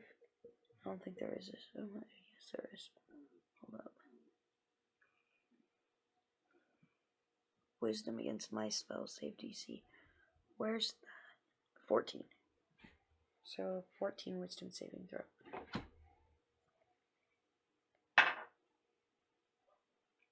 He fails. So, does it just cast on one person, or is it a... It says target creature. Okay. So, he kind of stops, whips its like snout towards it, starts kind of charging after it. The other two don't even see it, aren't even affected. So they're going to attack some of the people. And again, like, a claw comes out and like slashes one to the ground and turns on another and slashes. These things are just mowing down these protectors. Okay, I'm gonna cast entangle on them. Okay. Can I entangle both of them with one entangle? And it's concentration spell, so you can only do it once.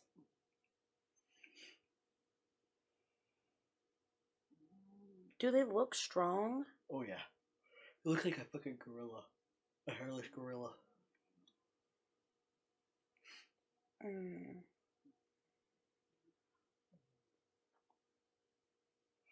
Okay, well, since hallucinate is a cantrip, could I do hallucinate and then entangle? Because a cantrip can be a bonus action. Yeah, I would say, yeah, that should be okay. Okay, so then I want to use hallucinate on one of them, the same way that I did the first one. Okay. Like, essentially the same image. That one succeeds. Damn it, okay.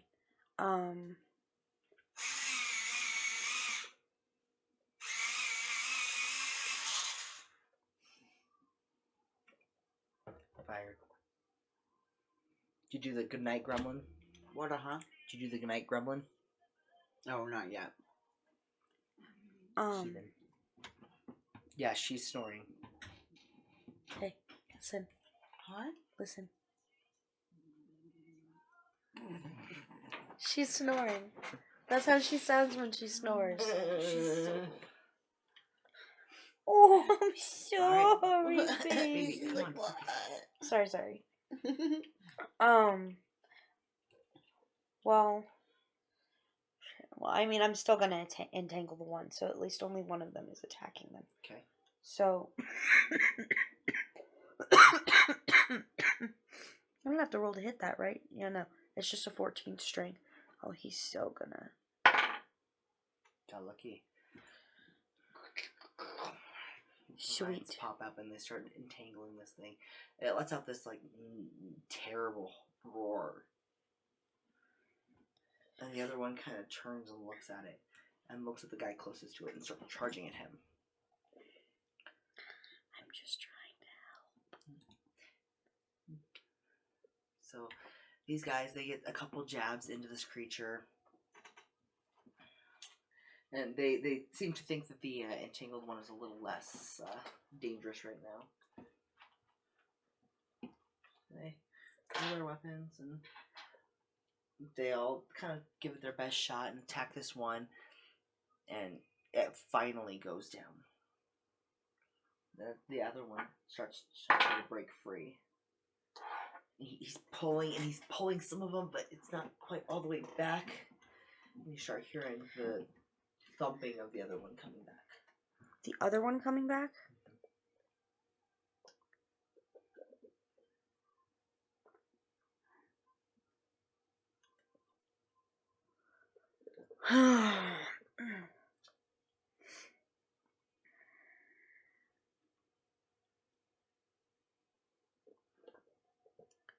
Okay, I'm sure we don't necessarily have to roll values for this, but oh, I'd have to stop. Oh, I don't want to do that. Have they started attacking the second one that's... Not yet. Not yet? Like they had made previous attacks to it before, but... How does it look weak at all, or not really? I'm just gonna scream run at them, like, guys, run!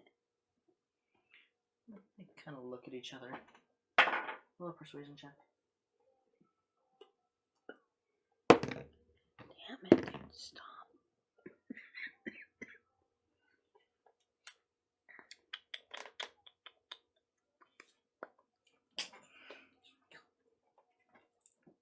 I think they're gonna break their eardrums.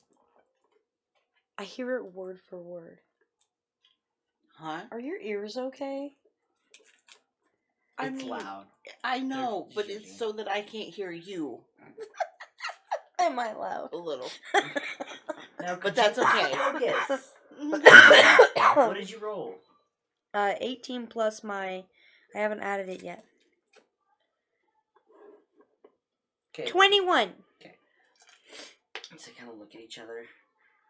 Like, fuck this! And they start running. Awesome. So everybody kind of runs and everybody kind of gathers on the far side of the island. And people are like trying to erect whatever protections they can to kind of keep the people safe. I stay until those things clear out so I can go see if I can salvage any one. So I did Like, do like hide in a tree? In a tree, yeah. Climb. Well, could I arguably, like, use my tree stride and just not step out of the tree yet? Damn it. I know. If it was your own tree, you could. Too bad I haven't planted it.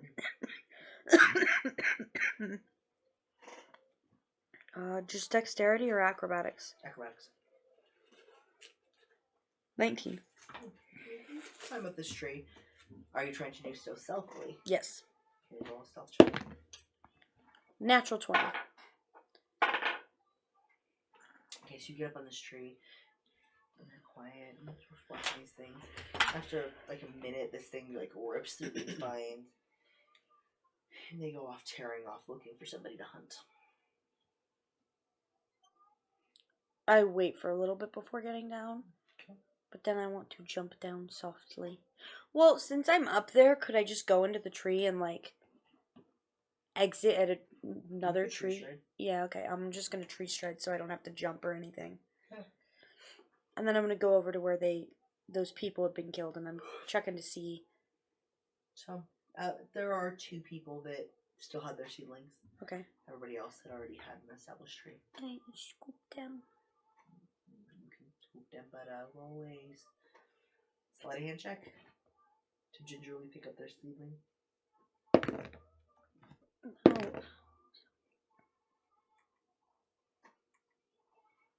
What? What? Net 20. Back it up. Do you want to see it No, before I trust you. just straight roll? Uh-huh. 12. Okay. So you go to pick it up and like you're kind of just like, oh god, and you like pick it up and then like you're like, as you go, like you see it like crumble just a little bit. You're like, oh never mind, it's dead. Into my practice shop.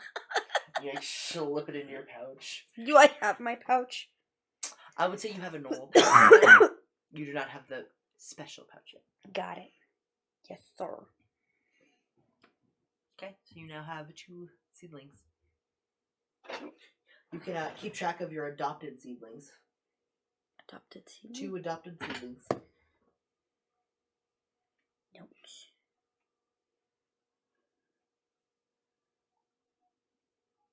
Oh, wait, no, I want to put it in inventory. You can do it later, babe. You'll remember I have 2? Yes, I remember it too. Okay. Okay, so. Now what do I do? Well, I know these people. I'm gonna take them to their trees. The bodies? Uh-huh. Okay. So it probably takes you about a part of an hour to migrate these bigger creatures to their trees. That is what I'm doing. And like once they're like in the area of their trees, their roots kind of come up and entangle them and pull them down into their trees. I am also crying like a baby back bitch. And there are 2 people that didn't have the arbor ability, and so they're gonna have to be buried in the little graveyard that you guys have. I would assume that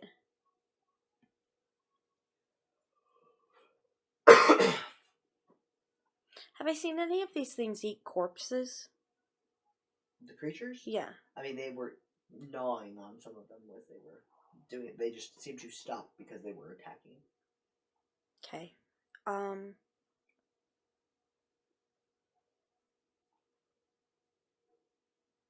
gonna go back to the people and essentially tell them, like, we need to bury these 2 people. They didn't have trees. Like, I took the others to their trees, but they don't have anything. We need to go back and bury them. Like people kind of like wait. Like, what were did things leave? Yes. Very so they kind of return home and they bury them. They give them their ceremony. They give the others who would pass their ceremony. And everybody kind of turns into their trees, and then those who don't have the tree turn into like the main housing area. Is the big tree the main house? It supports the main house and its branches. Okay. And so like just kind of going through and like sometimes these things invade, sometimes they're just nearby, sometimes bigger things come by. And after like about at the end of the year, these very much more humanoid creatures start coming through. And they thrive on burning this forest to the ground. Like they are going out of their way to light everything on fire. And anybody that comes anywhere near these creatures are massacred immediately. Okay. I'm sticking around to make sure that everyone ends up where they belong. And I'm gathering seeds and stuff too. Roll 2 stealth checks for me. 2 stealth checks? Mm-hmm.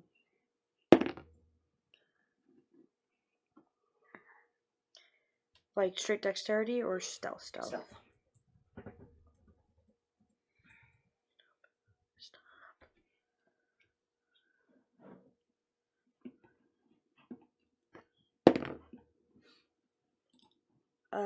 16 and 11. So at first you're doing a pretty good job of kind of staying hidden, and kind of every time you go out to gather somebody, like you're almost caught. But you're kind of going as fast as you can. You stay there for over a week, just trying to gather all these people. And at night, like it's hard for you to sleep. You start getting pretty tired, but you have to stay awake during part of it so you don't get caught. You end up fashioning like a satchel to hold these seedlings. And you slowly put them in there, and probably were able to save about 100 of your people.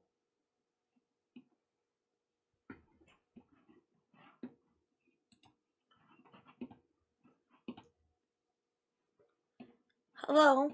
Welcome. Thanks for the lurk. Enjoy your relaxation. I guess I didn't need to add the Asian onto that. Say relaxing, weirdo. Yeah. Okay, I'm going back to role-playing. So you have about 100 people. 100 people? God damn, I'm good.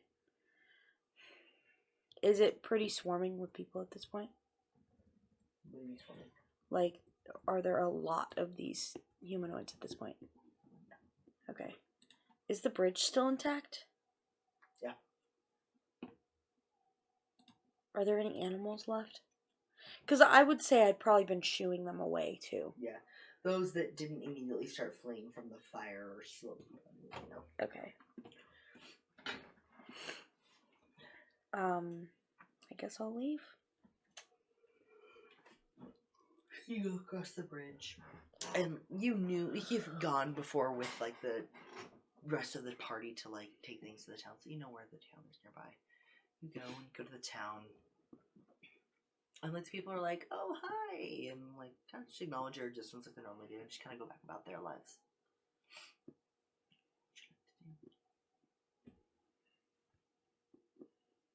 Well, even though I've been here before, this is not the kind of like society or people that I'm used to. Mm-hmm. So what are they doing? Just kind of going about their daily lives, like bringing stuff off the ships because they recently traded with somebody else. Closing down shops because it's relatively later in the day. I probably haven't had a good sleep in a while either, so I'm used to not having sleep. Okay, I'm standing here watching people holding my satchel. That is what I'm doing. Okay. After a while, somebody was like, "Holy shit, the island's on fire!" Like you turn and like it's a plume of smoke over the island. Oh, I just start crying. After a while, like a woman comes up to you and she's like, "Come on, honey," and she just like takes you into her home, gets you kind of settled in their house, and kind of just lets you crash out there that night, like lets you just kind of cry yourself to sleep. I pass out hard. Like in the morning, like her and her kids are like up and getting ready and making food. When I get up, thank you. She offers you some food. Oh, thank you. You should eat something. You're strong. You should eat. She pushes forward food. Hey. And she's like, "I'm sorry. I know that must have been a lot of your people." All of them. Did no one made it out then? Not that you saw. Not that I saw it. Because it was, I stayed there, like. But you were focused on the Oh, creatures. yes, I was very much focused on getting So you people. weren't necessarily able to, like, you were, like, telling people to go, and, like, you got people away from the initial area, but whether or not they made it out, you don't really know.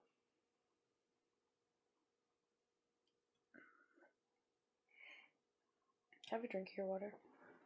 Why don't you have a drink of your water? Did you bring my water? And can I have a breezer? Thank you. Mm-hmm. My butt's sweating. I don't know that leather's going to be better for that, but... Oh, I forgot they got a new chair. So, Yeah, it's hard. Thanks for letting me stay here. of course, you're welcome to stay if you want me to longer. Although, I'd leave the town if I were you. Why? Look it up. If they burnt down the island, I'm sure they're coming this way. Who? There are monsters over there. Thank you for the warning. I kind of just nod and then I leave. Gosh, I'm trying to think of something that my character would think she would need, but there's nothing she would think she'd need. Right. So what's she gonna do?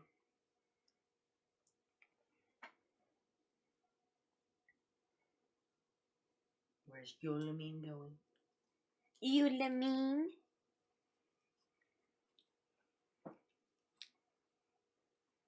So what you do know about this town is that there's regular transports between this location and the other section of the continent. It's far away, like you couldn't even see it from your island. Mm-hmm.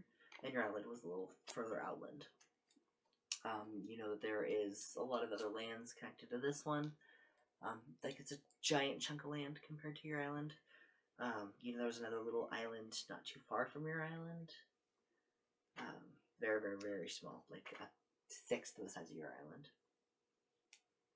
Oh, and I need a space that's big. You don't really know a lot I'm about the other place. Go into the tavern. Okay.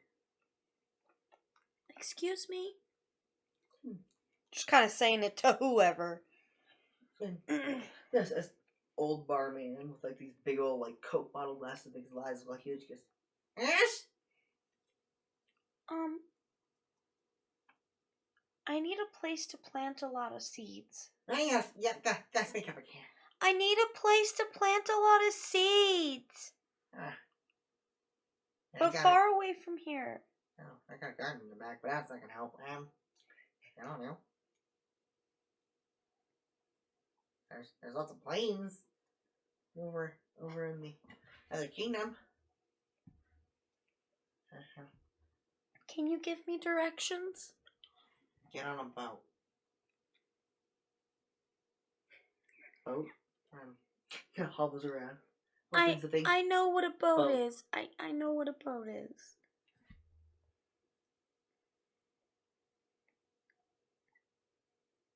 Was there, like, a good from the island that they really sought after here? No, it's just kind of like the fruits and stuff that came from the trees.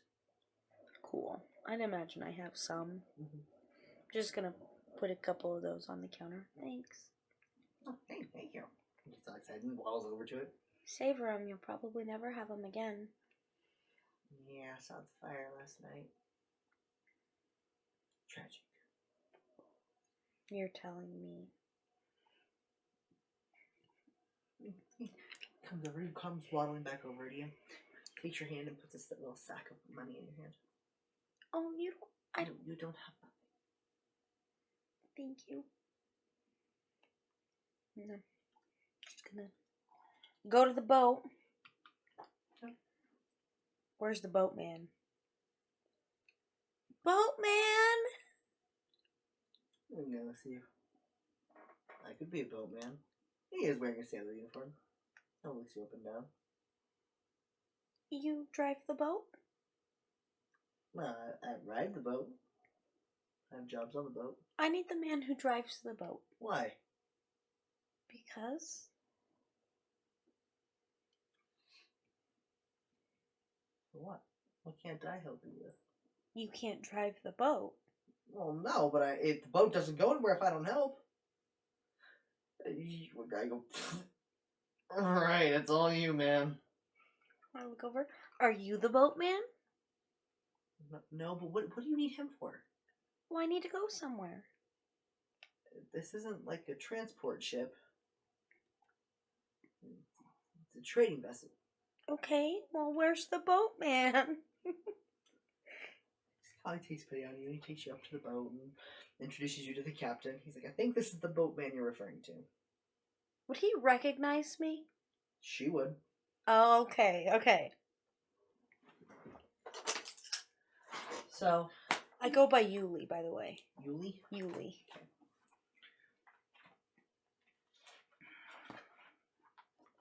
Like a lot of the people in town would have been like, Yuli. So,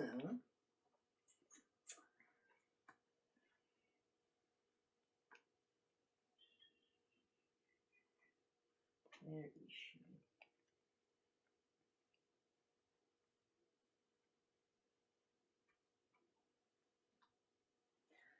So, Glory is a little halfling. And she's got this like black hair with like silver tips on the hair. Glory or Lori? Glory. Like glory, Yes. glory, hallelujah. Okay. Yes. She's got these really like opaque gray eyes and a very strong jaw. Really serious lady. She's got scars and like down her legs. She has a little shortened halberd that she's got kind of propped at the edge of the wheel. She looks at you. Hi, Glory. What's up, honey? I need to get out of here. Yeah, I imagine you do. Kind of looks over at the island. Where are you trying to go? Somewhere that has a lot of room for seeds. I'm trying to go on my ship. I mean, I guess I could take you to the Bayside Keep with me. We're gonna go there to trade again. Okay. I mean, maybe you'll find enough land somewhere in the kingdom. I just need to be very far away from that. Alright. Well, why don't you get kind of settled in my quarters? We're getting ready to shut off. Okay. And she kind of warms over and she is like, hey! Stop fucking around! Get this shit on the boat! We're running late! Just starts like screaming and everybody telling them what to do, getting stuff going. And she gets everybody kind of going into the boat. The boat takes off. It's about a 2-week journey. And she kind of comes and checks on you every day. They make sure you eat. She makes sure you have plenty of water. She regularly asks if you need to be watered. Do I have to be watered? I don't know. I mean, you have to drink water. I feel Yeah, that but should like be enough to sustain your liquid necessity. I probably drink a lot of water. I'm probably a pretty thirsty person. Alright. So, at the end of the 2 weeks, she kind of gets you ported. And she's like, you know, if you're looking for somewhere to maybe stay for a little while, you might want to check the inn. You guys get there pretty late at night. At least maybe for tonight. I hear the planes can get pretty vicious at night. I don't know if anything is more vicious than what I saw. She gives you a hug and she tells you, take care of yourself. Hope to see you again. Here you go. I give her a berry. Thank you. Yeah. You're welcome. Thank you. She kind of sends you off the ship. And once you're kind of safely off the ship, she starts yelling at them to start unloading stuff. Guess I'm off dock. The guy that was hitting on me, is he like... He hit on you like the entire time. Okay. I probably teased him the entire time. Like when you he'd be like doing like the rope things, and when you walk by, he'd like flex his arm muscles more. And, like he hammed it up real nice. Like you probably thought it was very comical most of the time. Huh? You probably just thought it was very comical like the entire time. And like, when I leave.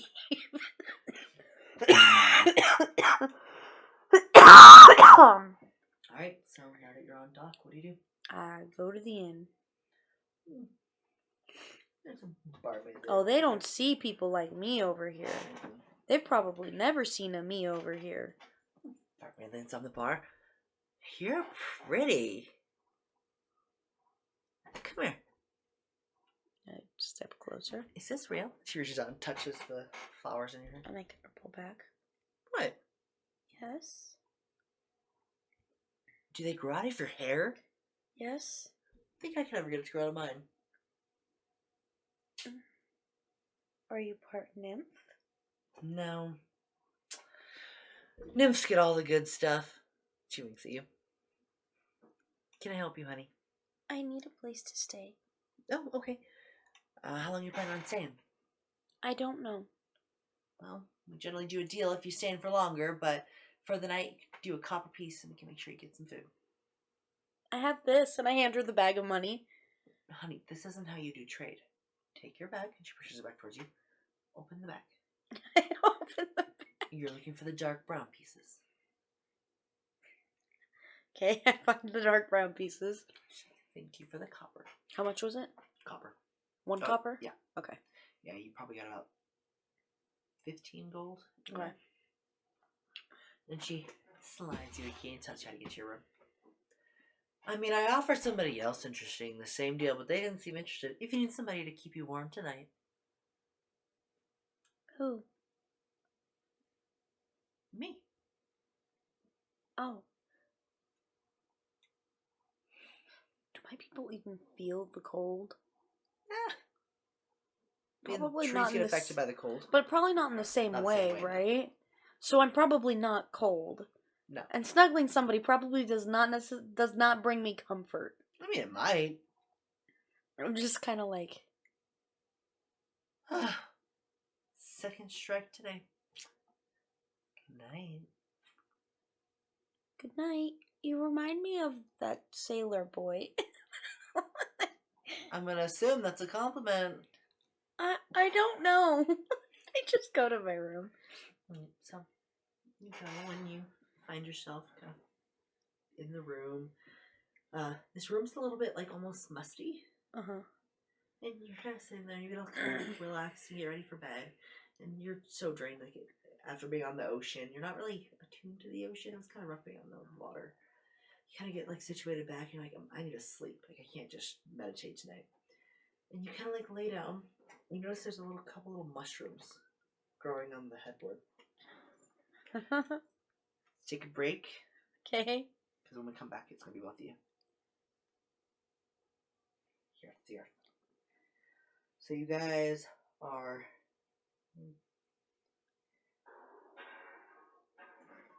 wake up in this, for another word, hellscape. Everything is dark and hot and almost red hued. You're in the middle of like ruins, kind of fresh ruins though. So you stand there for a second and you look around and you see, describe each other. I am something you have never seen before. I have pink skin. I don't remember my height, but I'm not super tall. I'm also not super short. I have 2 little braided buns, and, half of my hair is down. I've got branches coming out of my head. They've got some, cherry blossoms on them. And I've got, like, these 2 green, they look like green leaves on the side of my head. I've got little mushrooms growing out of my neck. Yeah. I'm wearing white. It's dingy, dirty white dress. Like dingy and dirty at the bottom, it looks very nice. Like waist up, though. She kept herself clean, but it still has wear. Gotcha. Alright, so I am, head looks like a bunny. The rest of me kind of looks humanish. But my legs are more like back leg bunny-ish. And so I am like mostly brown and like the tan, kind of like Aang is. Except for on My right eye, I have like white fur around it, and that eye is red. And then the other one is blue, and it has like black around it. And then there's tan like around my mouth area. Um, there's a little bit of gray at the top of my right ear, but for the most part, everything else is like the brown and black. So that white is like the only white you see. And then red eye. I didn't Yeah. put enough emphasis on the fact that I'm pink. Like, I'm pink. Like hot. pink. Oh, yes. Everything's pink though. My skin is pink. My eyes are pink. My hair is pink. Like, Is it different shades, or are you like slightly. slightly? Okay. Yeah, slightly. Very much like flowers, how there's like slight differences in the petals, but Yeah. it's not the same color. I am like a petal. That's like if you fucking flower. if you took a petal and turned it into a person's like skin and facial and the fucking all that, that is me. I'll put a picture up there for you guys later. But yes. Oh, and my clothes are like not the greatest. They've been torn and like stuff like that. So something about this land is giving you guys a sense of foreboding. You feel as though this world just crashed around you. These aren't old ruins, like there's not a lot of decay. It looks like the building that had been near you just fell. There's still dust plumes coming out. You guys have never seen the other person across from you before. Both of you are kind of covered in some of this rubble and dust. Got a little bit of like scratches and stuff on your skin, but you look relatively unscathed.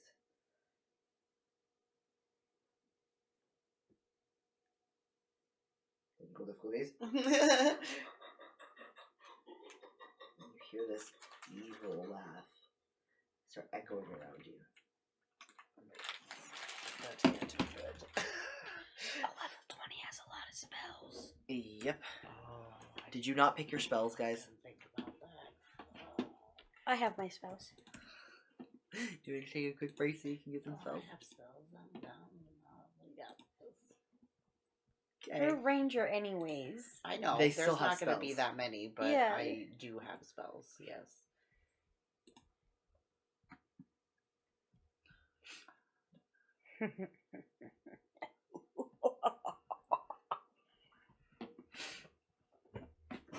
Yeah, you good? So this guy's beautiful laughter continues. And you see this man walking around the corner of part of this building that's been hiding him. You see him, like a relatively human looking man with these giant horns that come back and curl around, and he's got a second set that branches off of those and curls almost back. His eyes are straight red, his skin has this red hue to it, and he's holding this weapon that it's hard to make out what it is because it's on a staff, but there's flames, hot flames that don't move like a normal fire. Like, it almost moves like a person walks. Like this flame is very much a reactive flame too. Like, it's not when he walks forward the flame billows back. This flame is dancing around as though it's moving on its own, not controlled by this the air around it. It's controlling itself almost. It looks at you. You fools really thought you stood a chance. This is my kingdom. And you're just little pissants that I'm going to enjoy crushing beneath my boot. And you hear some other movements around, and he goes, "No, I want them for myself. Stay out of my way." Roll for initiative. Oh, no.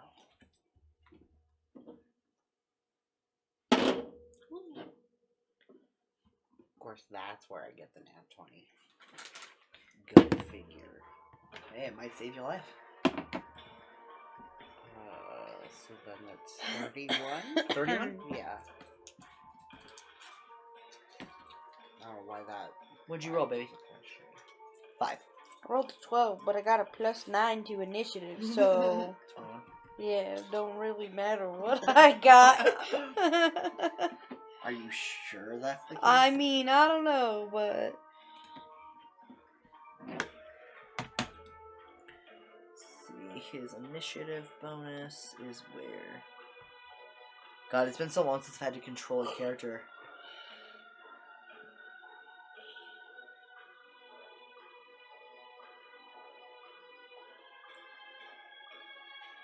Dex bonus.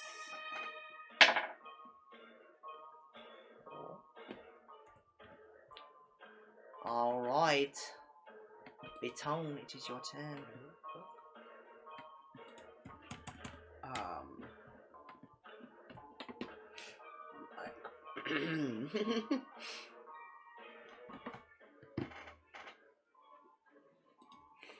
How far away is he?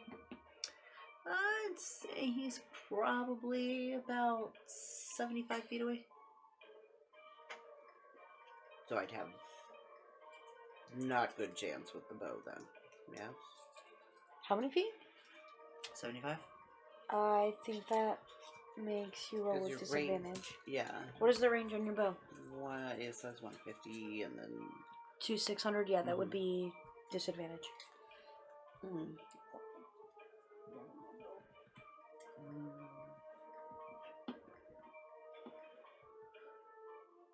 Well, do you want the longbow or the short bow?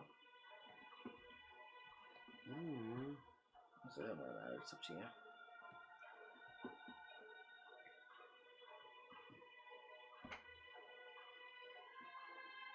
A short bow. Let's say, because short bow you'd only have to back up a little bit to not have disadvantage. Okay. You don't have to back up 5 feet. God, I'm fucking...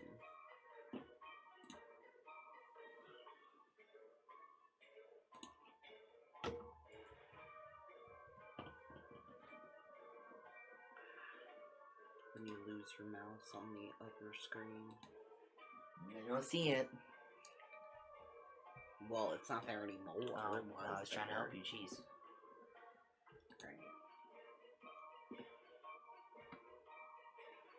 Right. Okay. Swap back up about 10 feet. Okay. And I shoot. Try to go back. 27. Hits. Uh,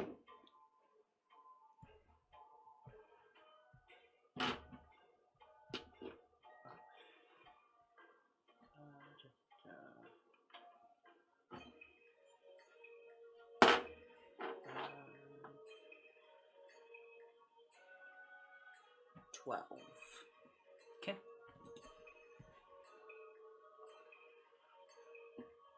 Would you like to do anything else with the rest of your movement or bonus action?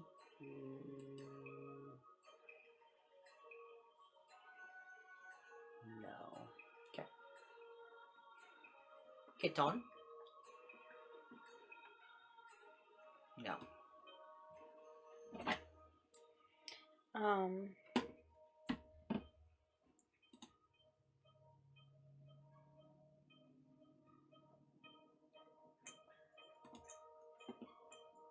Okay, what's this?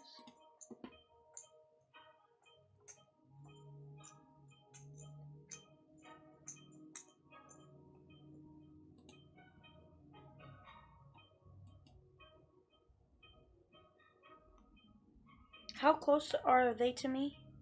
75 feet. Huh? Of them? Yeah. They're probably about 20 feet to your right. And they're 75 feet away from me? Yep. If you're worried about the location of a spell, remember you can control where the most spells originate. That you can see within range. Are there trees nearby? Probably not. Nope. What is my movement? 30 feet? Okay. Can you bend the rules for me? What are you trying to get me to bend? So he needs to be within range. He's 75. So it says necromantic energy washes over a creature of your choice that you can see within range. draining moisture and vitality from it, right? Okay. I can see him, but he is not within 30 feet. Is that what the range of the spell is? It says range/area, 30 feet. What's the name of the spell? Blight. I'm gonna fuck this motherfucker up. He's gonna die. Probably not, but I'm gonna do 13d8 damage to it.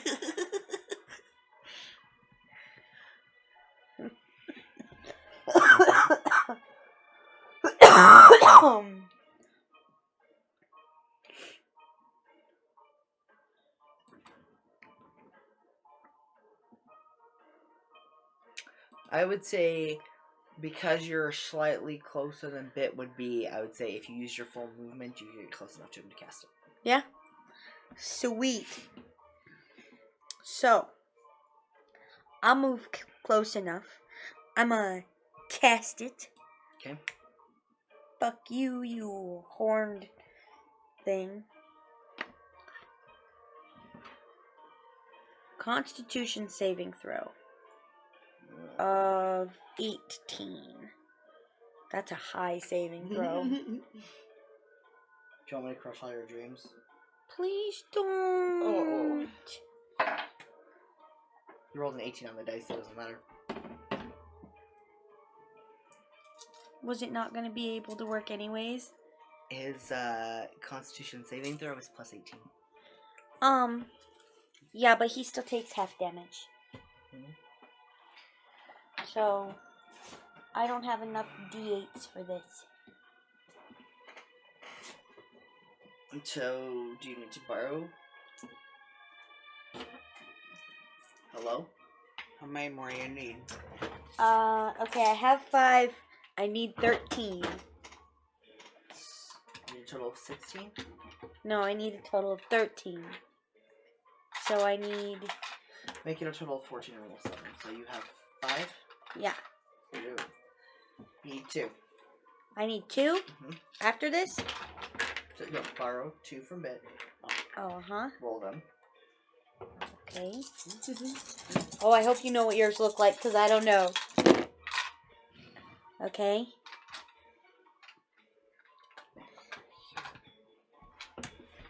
Here, give me your damage numbers. 2, 4, 6, 1, 2, 1, 5. Okay. Okay. Roll again. Or are you giving me an extra dice? Yeah. Because it doesn't matter anyway. We're going to die regardless. 5, 6, 8. 6, 3, 7, 8. Okay.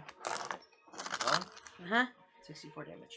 Plus, wait, do I add my other thing? Plus your spell modifier. My attack, right? Spell attack modifier, yes. Plus 10. So 74. That's a lot of damage, okay? Okay, so Uh-oh. now that it's his Houston, we turn. have a problem. What? Which one of these is yours and which one of these is mine? Look at the border. Yeah. That's my thing. The one that's pinker is Bits. So the one to the right is Bits. Yeah, it's this one. Because mine don't have like a glaze. Yours have like a Yours glaze are also on more like Oh, a pink tint wait. to them. Yeah. Did I only give you one dice back? Oh, yeah. Okay. So No, now that's not where you go. he's going to finish walking out from the rubble, and I need both of you to make wisdom saving throws. Wisdom saving throw. Ooh.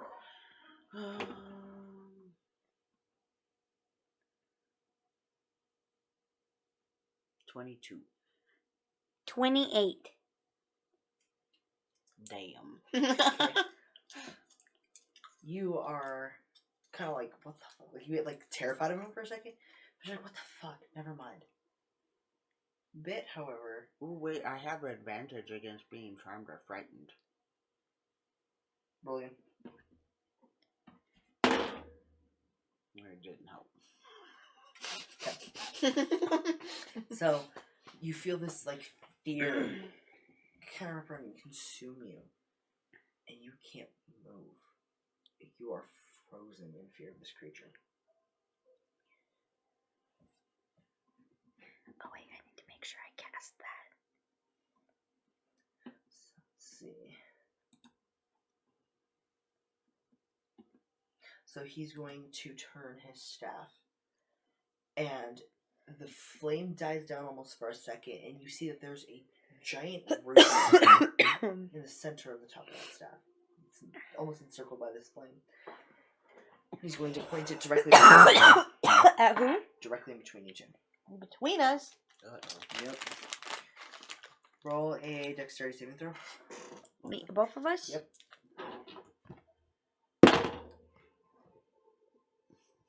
22.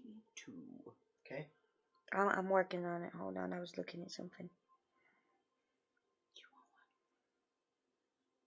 No. 21. Okay. What? Look at my whiz and my int saving throws. So let's see. You guys did your health, right? Y'all don't have level 1 character health. I have 72 health. 72.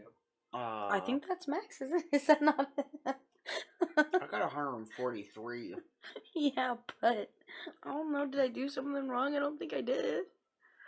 Go to your character sheet. Yeah, you gotta go to edit.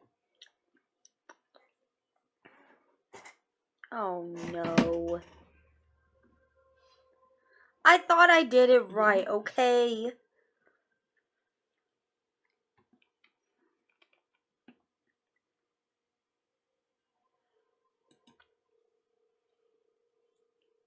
Levy. How long you been playing D&D?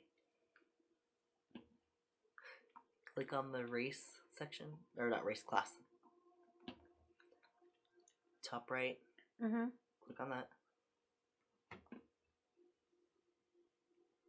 Uh-huh. Okay, what does it say the max of your health should be? 220. What's the minimum? I don't know. Total average is 153. Total fixed hit points would be 163. I rolled 12 hit points, apparently. Yeah, because you didn't re-roll your hit points. So you need to roll 20d8.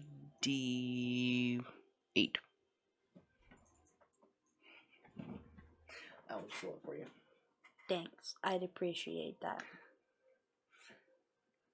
Bet you want to check yours and make sure you rolled your... I'm 99% sure that I rolled mine. Yeah, they just didn't do the spells, you know, the longer of the two tasks. 120. There was a lot of fucking ones in there. So when you actually roll your health stats, don't roll fucking ones. Actually, don't let you guys keep ones. I make you reroll them if it's a 1. Because I feel like a 1 and a health is just fucking a spit in the face. I have 180 health. Okay, so as you're thinking, I have 180 health. Uh-oh. Why you gotta be bragging like that? Between you guys, where that initial beam hit, it like pulls a piece of that fire into that spot, and the moment it hits the ground, it erupts and fans out to cover a 100-foot distance. Oh, fuck. God damn. Was he even affected by my blight? Oh, you hit him. But it He didn't flares sneeze out. or anything? No. Not even a flinch. And the wall just slams through you. You each take 50 damage. 50? Yeah, that's halved. You're both saved.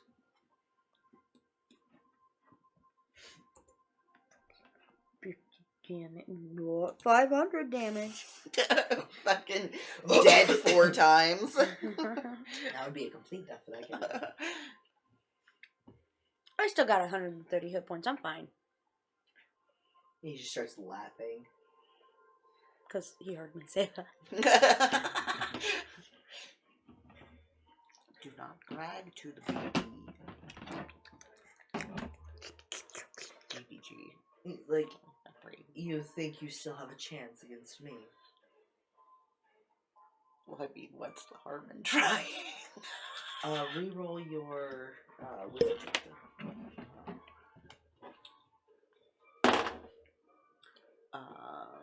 Is that the one that's charmed or frightening? 4. Okay.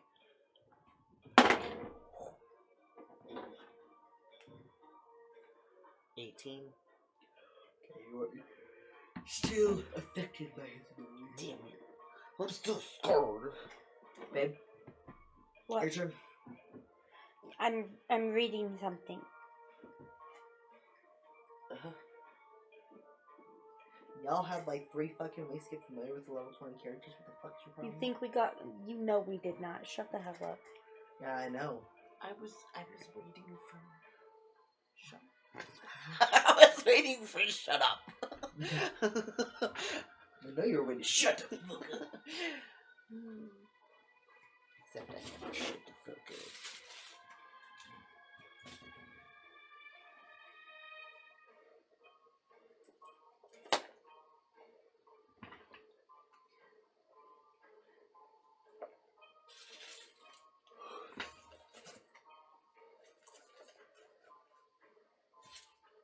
Want some hot cocoa kisses? Nobody wants my fucking kisses. Fuck you guys. Is he considered a beast? Don't think so. Check it. Nope. Just fiend. Fiendy boy. Fiendy. Oh my god, that's not a range I can reach, I guess.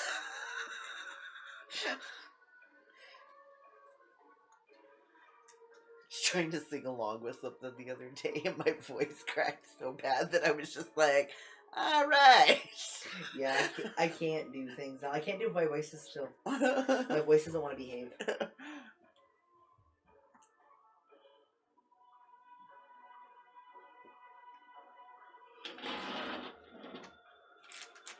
So the flashing natures of these lights keep making me think I'm fucking dying. Because like the flashing in the corners of my eyes, what my migraines do to me. I'm like, I feel okay. Like what the fuck?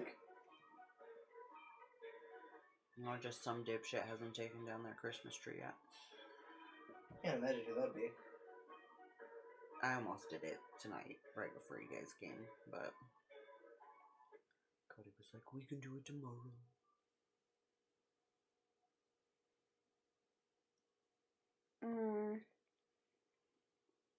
You're giving this to us as a time for us to kind of fuck around, right? And feel the character a little bit again. Okay. I don't know how this is going to work, but I'm going to cast reverse gravity.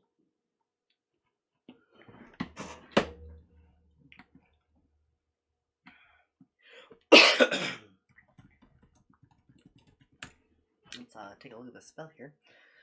It's gonna make him go up until I let him come down. 200 foot.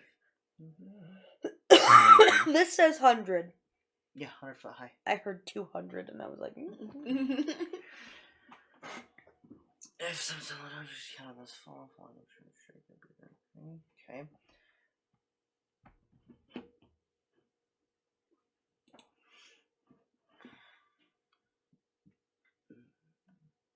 This isn't really going to do anything. No, seriously. It doesn't do any damage. The only damage that's done is the damage from the gravity of falling. But he's going to go 100 feet in the air, although I hope we're not within 50 feet of him. So, are you going to hold him up there, or are you going to immediately drop him? I'll immediately drop him. Okay. And if I just do it, like, on him, we'll be fine, right? Mm-hmm. Okay. I will assume that you understand. Like, obviously say I'm going to make sure that they're not in my spell. Right. But I'm going to assume that you know where to place it. I don't know how to So do the math 10d6. for people falling. It's 10d6. 10d6 damage? So, d6s. 10 of them? Doesn't it have to do with their weight, too, or something? No, that was what Tristan wanted it to be. Oh. Oh, is it a d6 per 10 feet? 46. 46 damage? So, guys watch as she finishes her spell and he goes up, keeps kind of rising, gets all the way to the 100 feet, and as soon as he hits that She cuts his spell, like slams to the earth. He lets out a groan, but he gets back up. Nice job. Well, it's just his turn again. Damn. He's gonna look at you. You fucking dare! And he turns the scepter on you.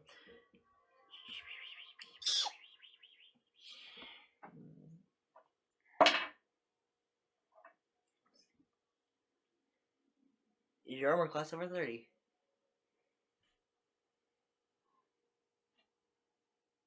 No.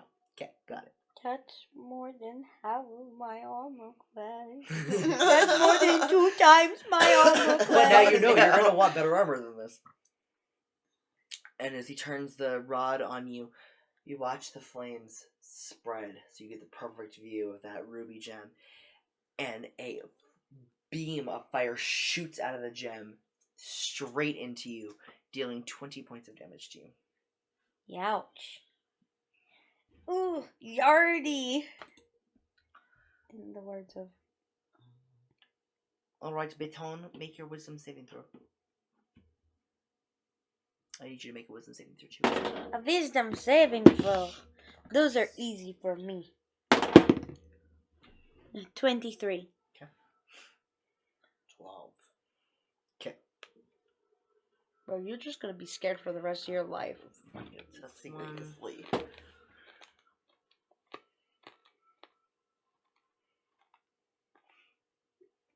So you feel like he stands like taller again, and looks at both of you, and he goes, "I am the Lord," and you feel like this pulse of energy go through you.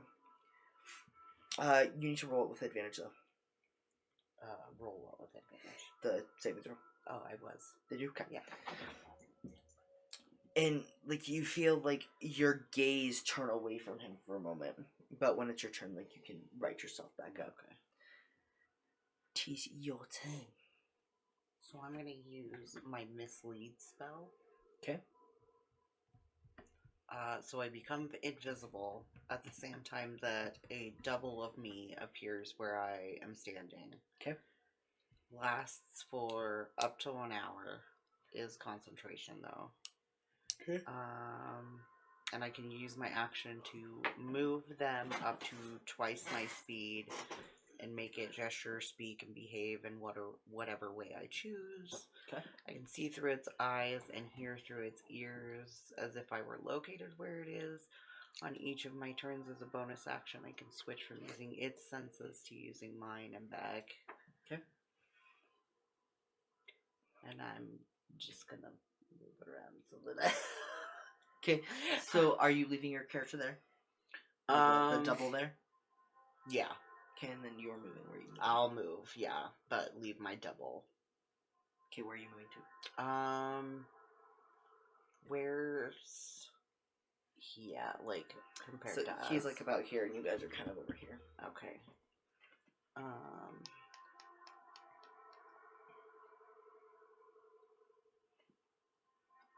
You're about 85 feet away from him.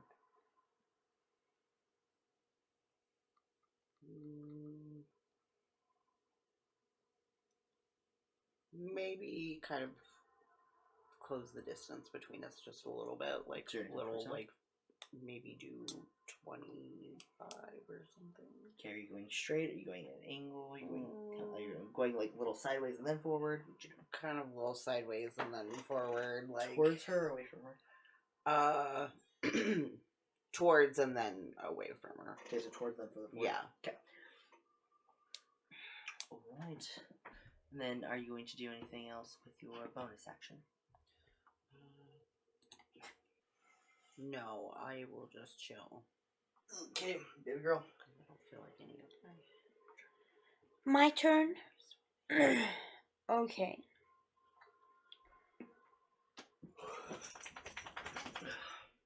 Can I use guidance on myself? I believe so. Because it just says one willing creature. Yeah, that would count as you. Go back to bed. Scratchy boy.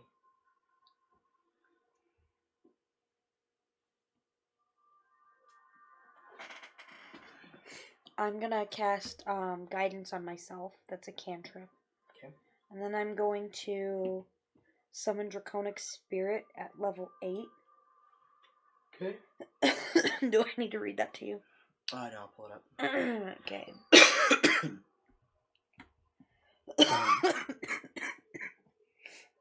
He's gonna have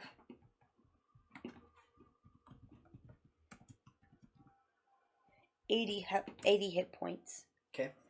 And I'm gonna choose to. He's going to be it doesn't really matter. We'll say Chromatic Dragon. And I'm gonna take the fire resistance from him. Okay. So his turn goes immediately after mine. Okay.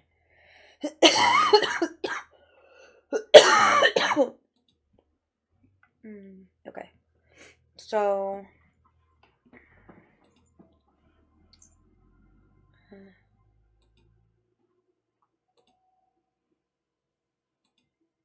And then I can do this for up to an hour. So he'll be here until he dies, essentially. Are you giving him direction or a command? Yes, I want him to multi-attack. So he'll do a number of rend attacks equal to half the spell's levels rounded down. So at level 8, so he's going to do 4 rend attacks. So your spell attack modifier to hit. Okay. My modifier is +10. So it's the roll +10, correct? Yes. Okay. So are you gonna roll this? Yeah. I don't know who rolls this. Okay. So then after that,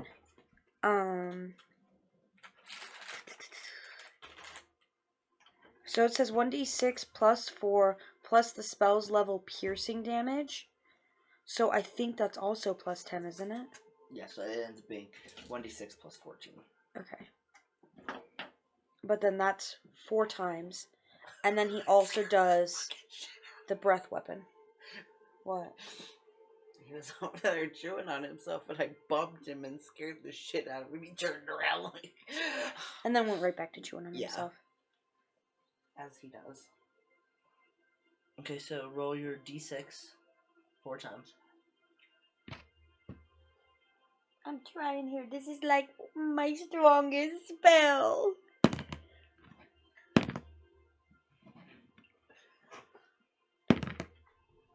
was making his leg twitch around a little bit. 18. Okay, you rolled that all 4 times? Uh-huh. So 18 plus 4 times.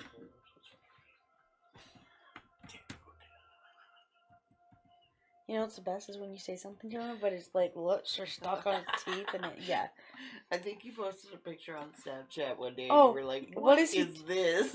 But it wasn't even to the full extent. It had Yeah. come undone a little bit at that point. Another 74 damage. 74. Did you do his breath weapon too? No. Okay. For his breath weapon, each creature in that area must make a saving throw against the spell save DC. Got a natural 1.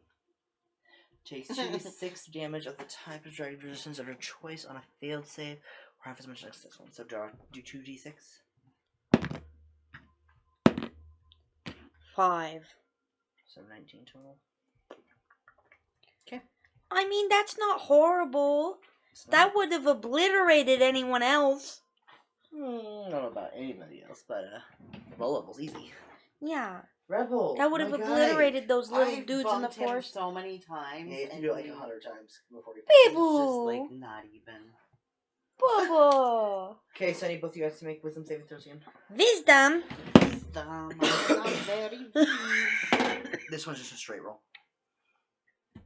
What? I forgot what it was. 11. Wisdom saving throw. 11. Wait.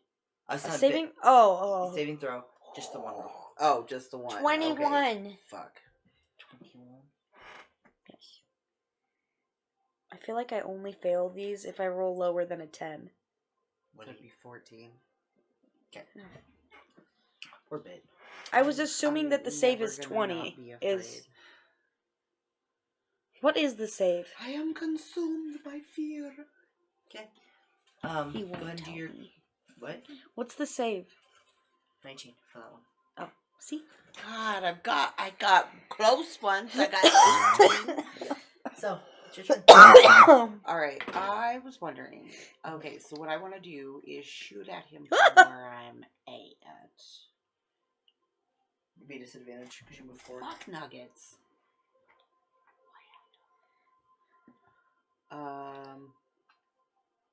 Don't you become invisible again if you attack though too? Might want to double check that. I don't think so. I don't think it's if I attack. It's a concentration spell, so I can't do anything that's gonna fuck up my concentration. What is the thing called? Mislead. It's part of the Fey Wanderer. Let's see. Invisibility ends if you attack or cast a spell. Okay. I mean, I gotta do something at some point. Yeah. So, well, and he's gonna have to roll to figure out if he can figure out which one's actually you and which one's not you. Okay. Because technically, what he's going to see is gather you appearing. Yeah. Yeah, I'll just go ahead and shoot that in. Okay.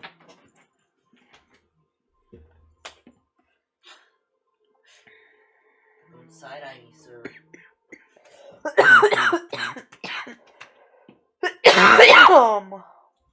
Poor itchy little feller. I know. He's still an itchy boy. Does he need to come sit by me? Nope, he's in baby jail now. Actually, I could, since I gotta end it anyway. Give me a moment. I will do.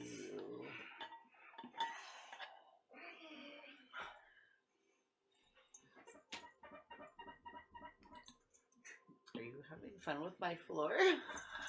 More fun than you have with your floor. I feel like that's true for me always. Oh my goodness. Look at the little jamma wearing dog. Summon woodland creatures. Woodland creature? Yeah. No. Oh my god, the one hand that's like this. Why are you eating on her ear? Mousy, tell mom stop it. She was like, what? Now come back. Come lay back where you were. It was cute. It was cute. There you go. There you go.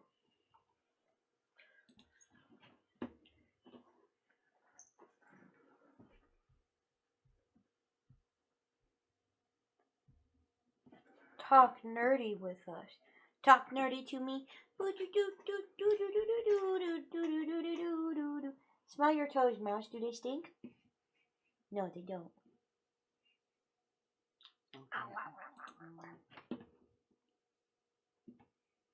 Dude, she just does not give a fuck what I do. She's like, I know you won't injure me on purpose. I don't know if I've ever injured her. Yes. Yeah. Did you see her pimple wound? It's gone, no. It was bad. Mousy butt breath. How close am I? I'm about 20 feet forward, so you are 65 feet.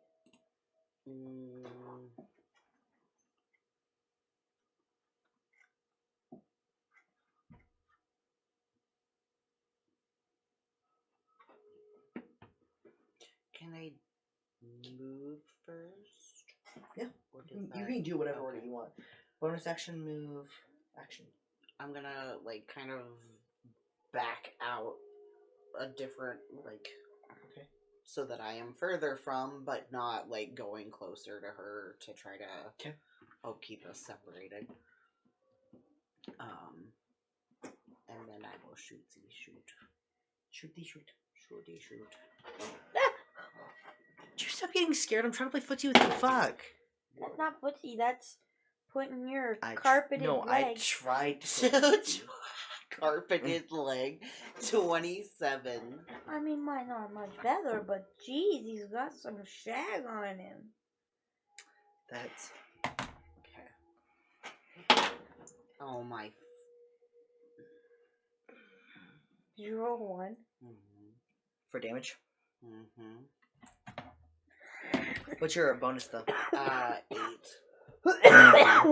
Or I get a plus 8 for the damage. So you get 9 damage. So much better than 1. Barely. You saw the bonus action. Yeesh.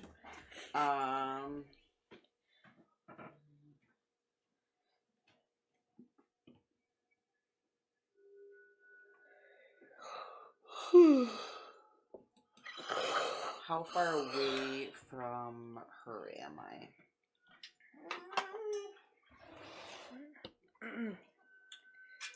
Probably about 30 feet.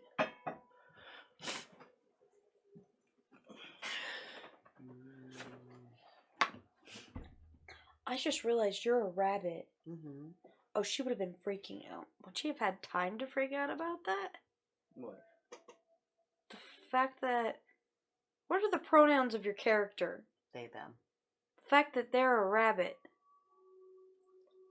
Why would I have been freaking No. out about No, the fact me! that... Oh. Probably a little bit, but she probably didn't have time to freak out. Okay.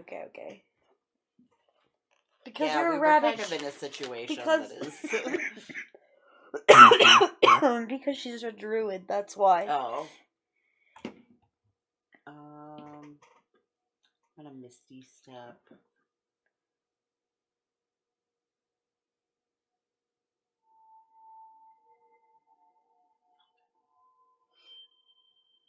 I've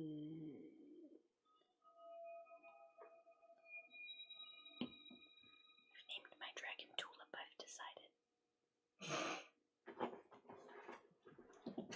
I'm gonna Misty Step like another 20 feet back. You're gonna go straight back or diagonal? Straight back. Okay. It doesn't take me further away from her like too much, does it? It puts you probably 50 feet away. Okay. Okay, so you Misty Step. Mm-hmm. Okay. Now I look like I'm just disappearing and reappearing and disappearing and reappearing. What's up? Okay. Fuck off. Is it my turn? Mm-hmm. Okay. Your turn, then the dragons. That is the incorrect spell. I do not need to plane shift right now. Are you sure?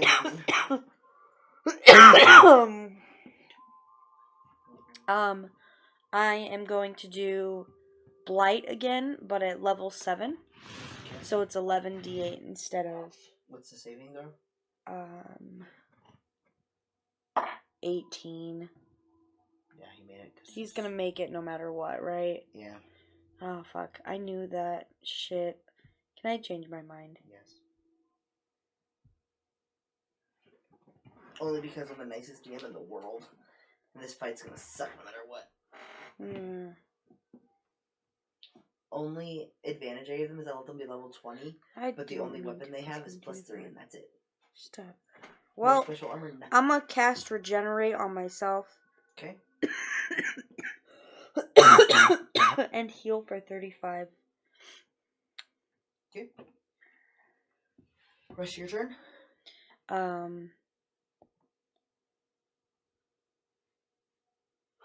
Can I, just, re-up that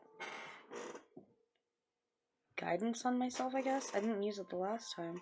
I wanted to use guidance on this motherfucker, but I can't. Because this motherfucker's 50 feet away. I'm not gonna run 50 feet away. You can't anyway. I'm gonna... You know what I'll do? I'll hallucinate like a little bunny. Bouncing up past his feet because I fucking can. It's a cantrip. I can. I might as well use it. You can't trip it. Yeah, I can trip it. And... Yeah. How much health did I say? 35? I forgot to add it. Are you okay over there? Dying. Health to what? Health to what? To me. You said 35. Okay. That sounds right to my brain. Okay, so. Okay, so now my dragon.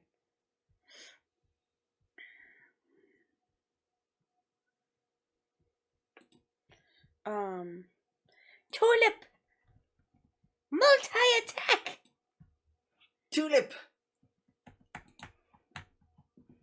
No. Huh? Did I do a good job of imitating the Don't Starve? Oh. Yeah, those guys are the fucking. Okay. What are they called? No. Something beasts. I don't remember. They're not wildebeests. Beefalo. Yeah, that's The right. beefalo. Okay, roll 3d6. 3d6. Uh-huh.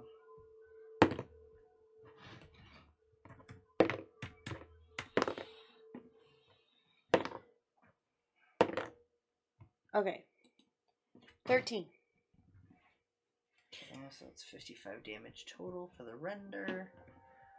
And then his breath attack. Series saving throw. What's your DC saving throw again? Mine? For spell saving throws. 18. Okay, so that's about it. Let's roll 2d6. 12. What's your spell modifier? Plus 10. So 22. Okay.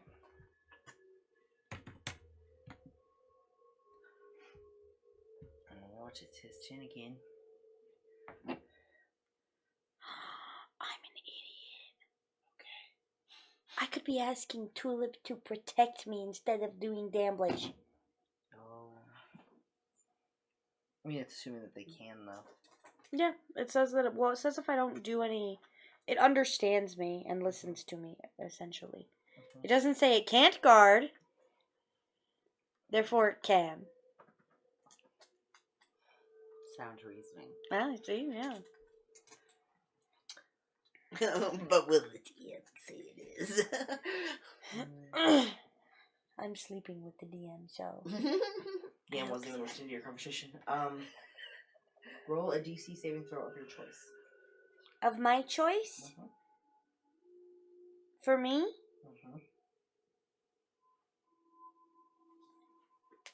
Not even going to make my things attack the dragon. Because that was the word. Just end this immediately. 27. Ooh. That's exactly what you needed. Is it really? Nice. Okay. So he points his staff at you again, and it like flickers for a second, and the flames kind of condense. Both of you need to make wisdom saving throws.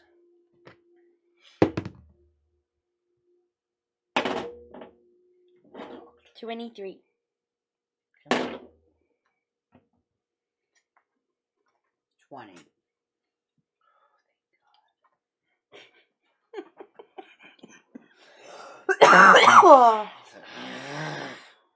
So it's How far away from him am I?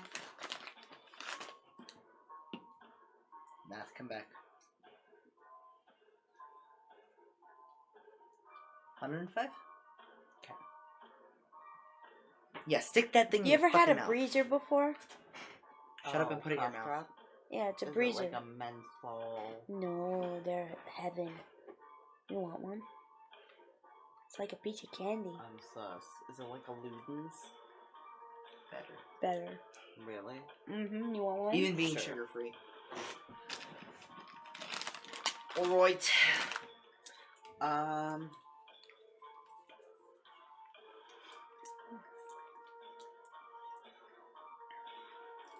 feel like Hunter's Mark doesn't add that much.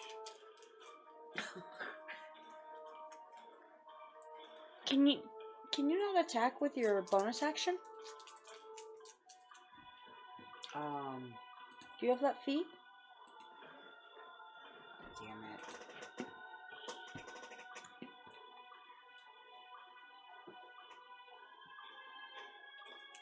Two weapon fighting I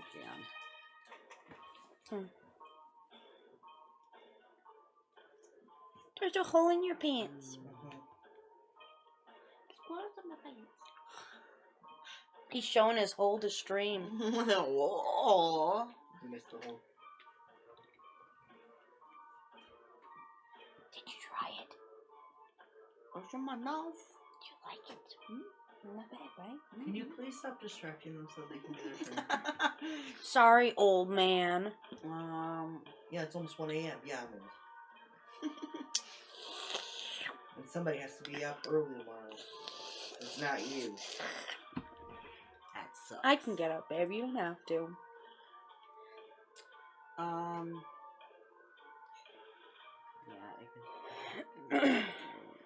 Well, I think I have to get up before 8 because I'm pretty sure they got there at like 8:30. Last time? I don't know. Because like, I'd gotten back from work and I wasn't there very long when we got there. I want to say it was before 9. I'm gonna move up so that I am at 90 feet. Okay. And Hunter's mark his ass. Okay. Can I also then shoot after doing that? Okay. Yeah, because that's a bonus action.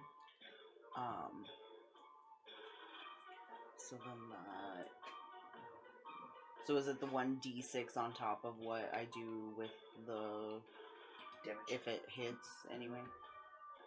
We should see if it hits probably before I start playing.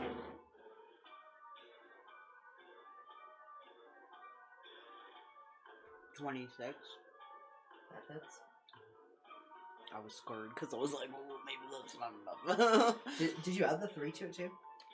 The 3. The +3 for the weapon? Your weapon's a +3, so you add +2 to damage and attack rolls. Okay. Just whatever you roll to attack or do damage, add 3. Okay. So extra hits now.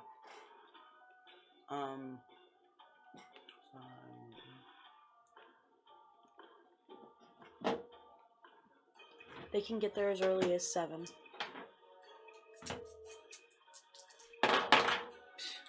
Okay. I'll get up. You can sleep, babe. That's just annoying that they don't have any kind of idea of when they're supposed to shoot. 12 damage.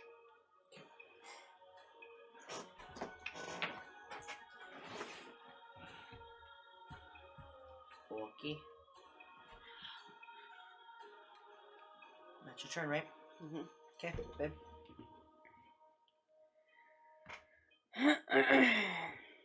Well,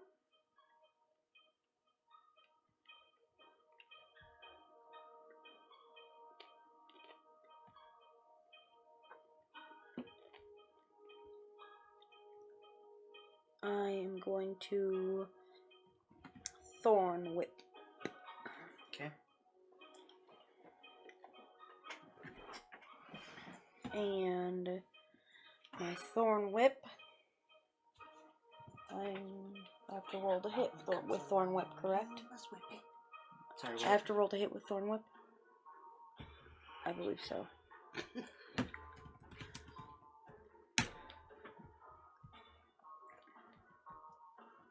Because I think it's a melee. Stop it. Make a melee spell attack, yes, make an attack. Ah. Add the melee spell bonus.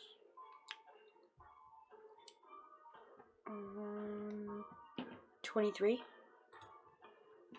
Misses. A 23 misses? This is a challenge rating 30, love. Sheesh! Okay, what do you want to That's do why with I your was turn? worried because I thought 27 Huh? was like the. What do you do with the rest of your turn? Nothing. Same thing with the dragon? Yes. Could probably just do the same amount of damage. It doesn't make a fucking difference. We're not gonna kill him. No, you're not. Put us out of our misery. Right? It's just plain this. Although I have to say, I am pissing him off because I have saved every time he's tried to do something to me. Every time. So he's going to turn on you because he is actually getting very pissed off that you've saved on the last 3 things he's tried to do to you. Make a saving throw of whatever you want. Whichever saving throw you like. Me? I don't think you have a +10, do you? I have my dex. Holy plus shit! 11. 19 then. And you got Dex? Yeah.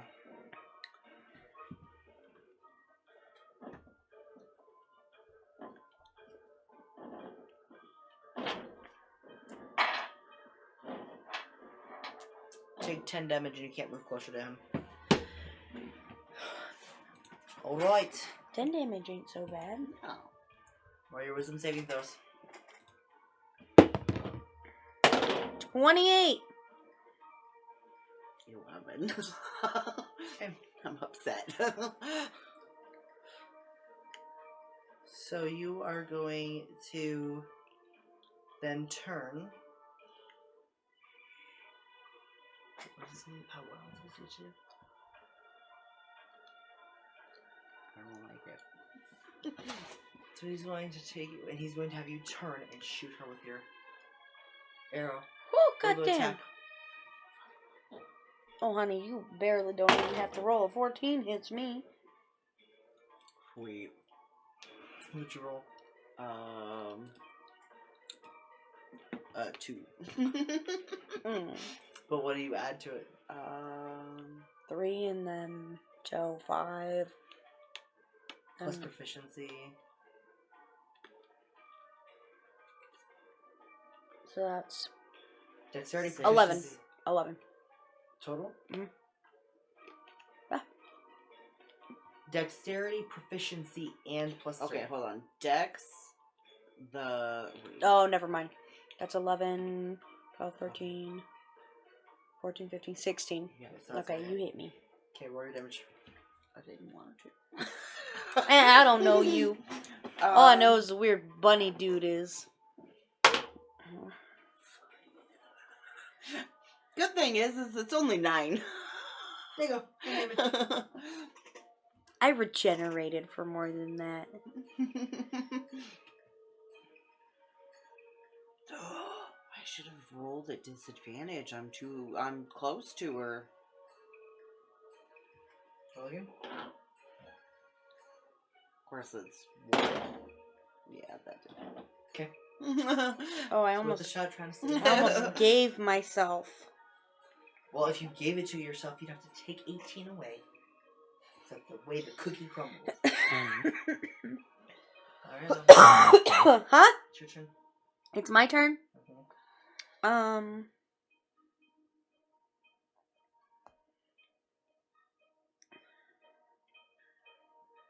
I'm going to use Magic Stone and just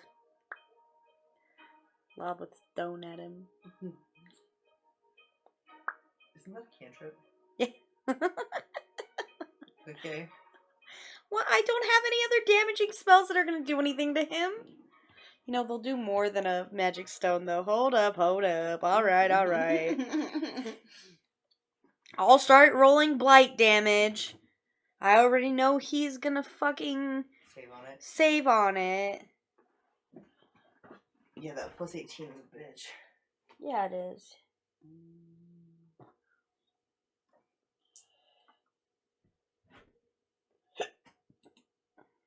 You've lasted multiple rounds against essentially a DD. That makes you feel any better. Oh, I know I'm amazing, so. Not at all going easy on you. You can't go hard on me. Want to bet? Not on camera. I'm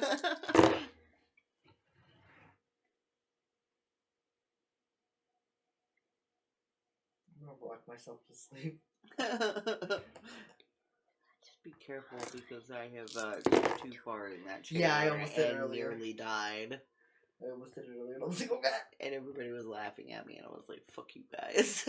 Yeah. So when I look back through the stream, I'm gonna kind of cut that part out.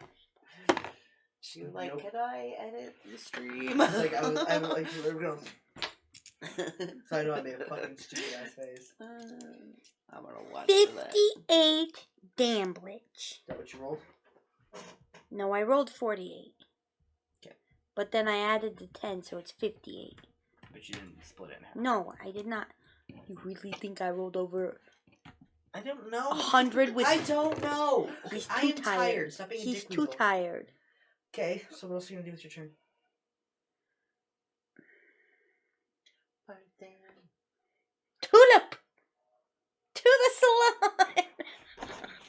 this one. Beat this bitch. Okay, so Tulip does the attacks. And the breath weapon. Make your saves.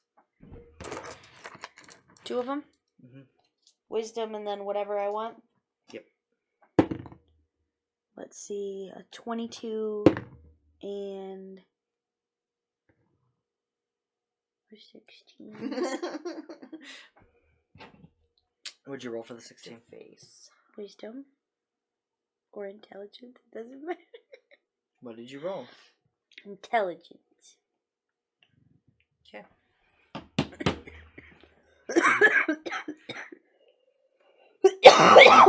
Do you remember what the enfeebled mind spell does?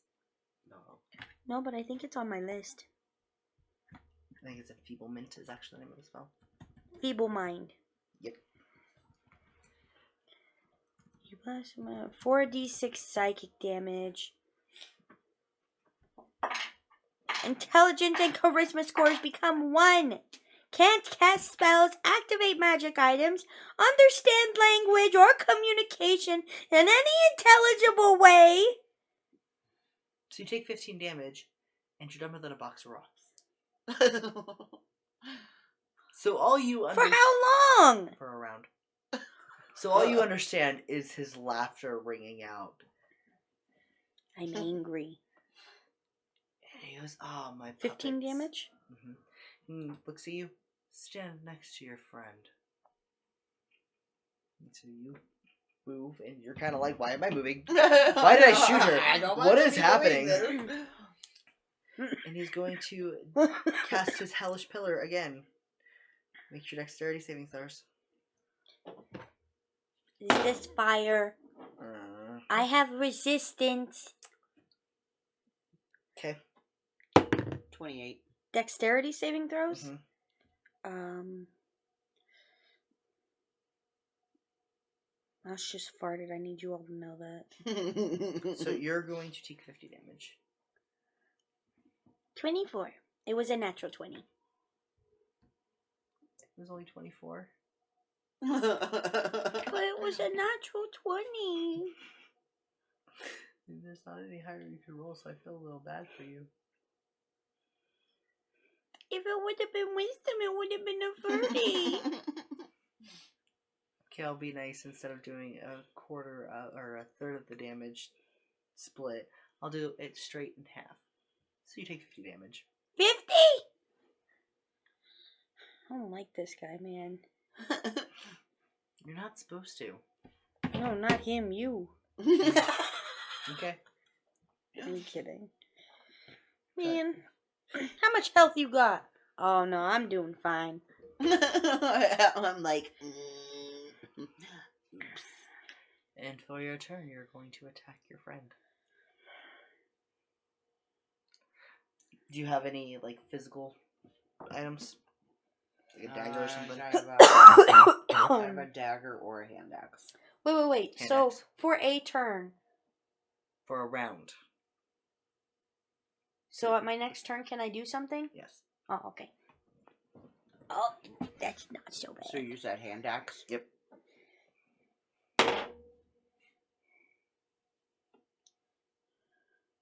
10. She tries to they try to whack you with a hand axe, and they miss you. Oh, that's nice. Your turn. I thought so. Not that it really helps that much. Yeah, shut up. Because now he's pissed, so he's using all his legendary shit. He was just playing with you at first. Yeah. Now he's fucking annoyed. Because some motherfucker keeps saving.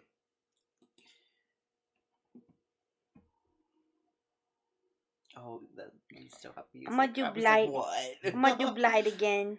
Okay. I'm just gonna roll my damage. Okay.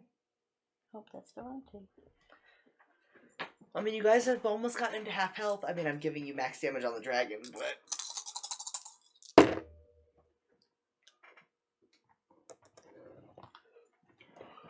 I need a new razor head. I shaved the other day and, like, immediately had stubble, and I'm like, bastard. Fucking crappy razor.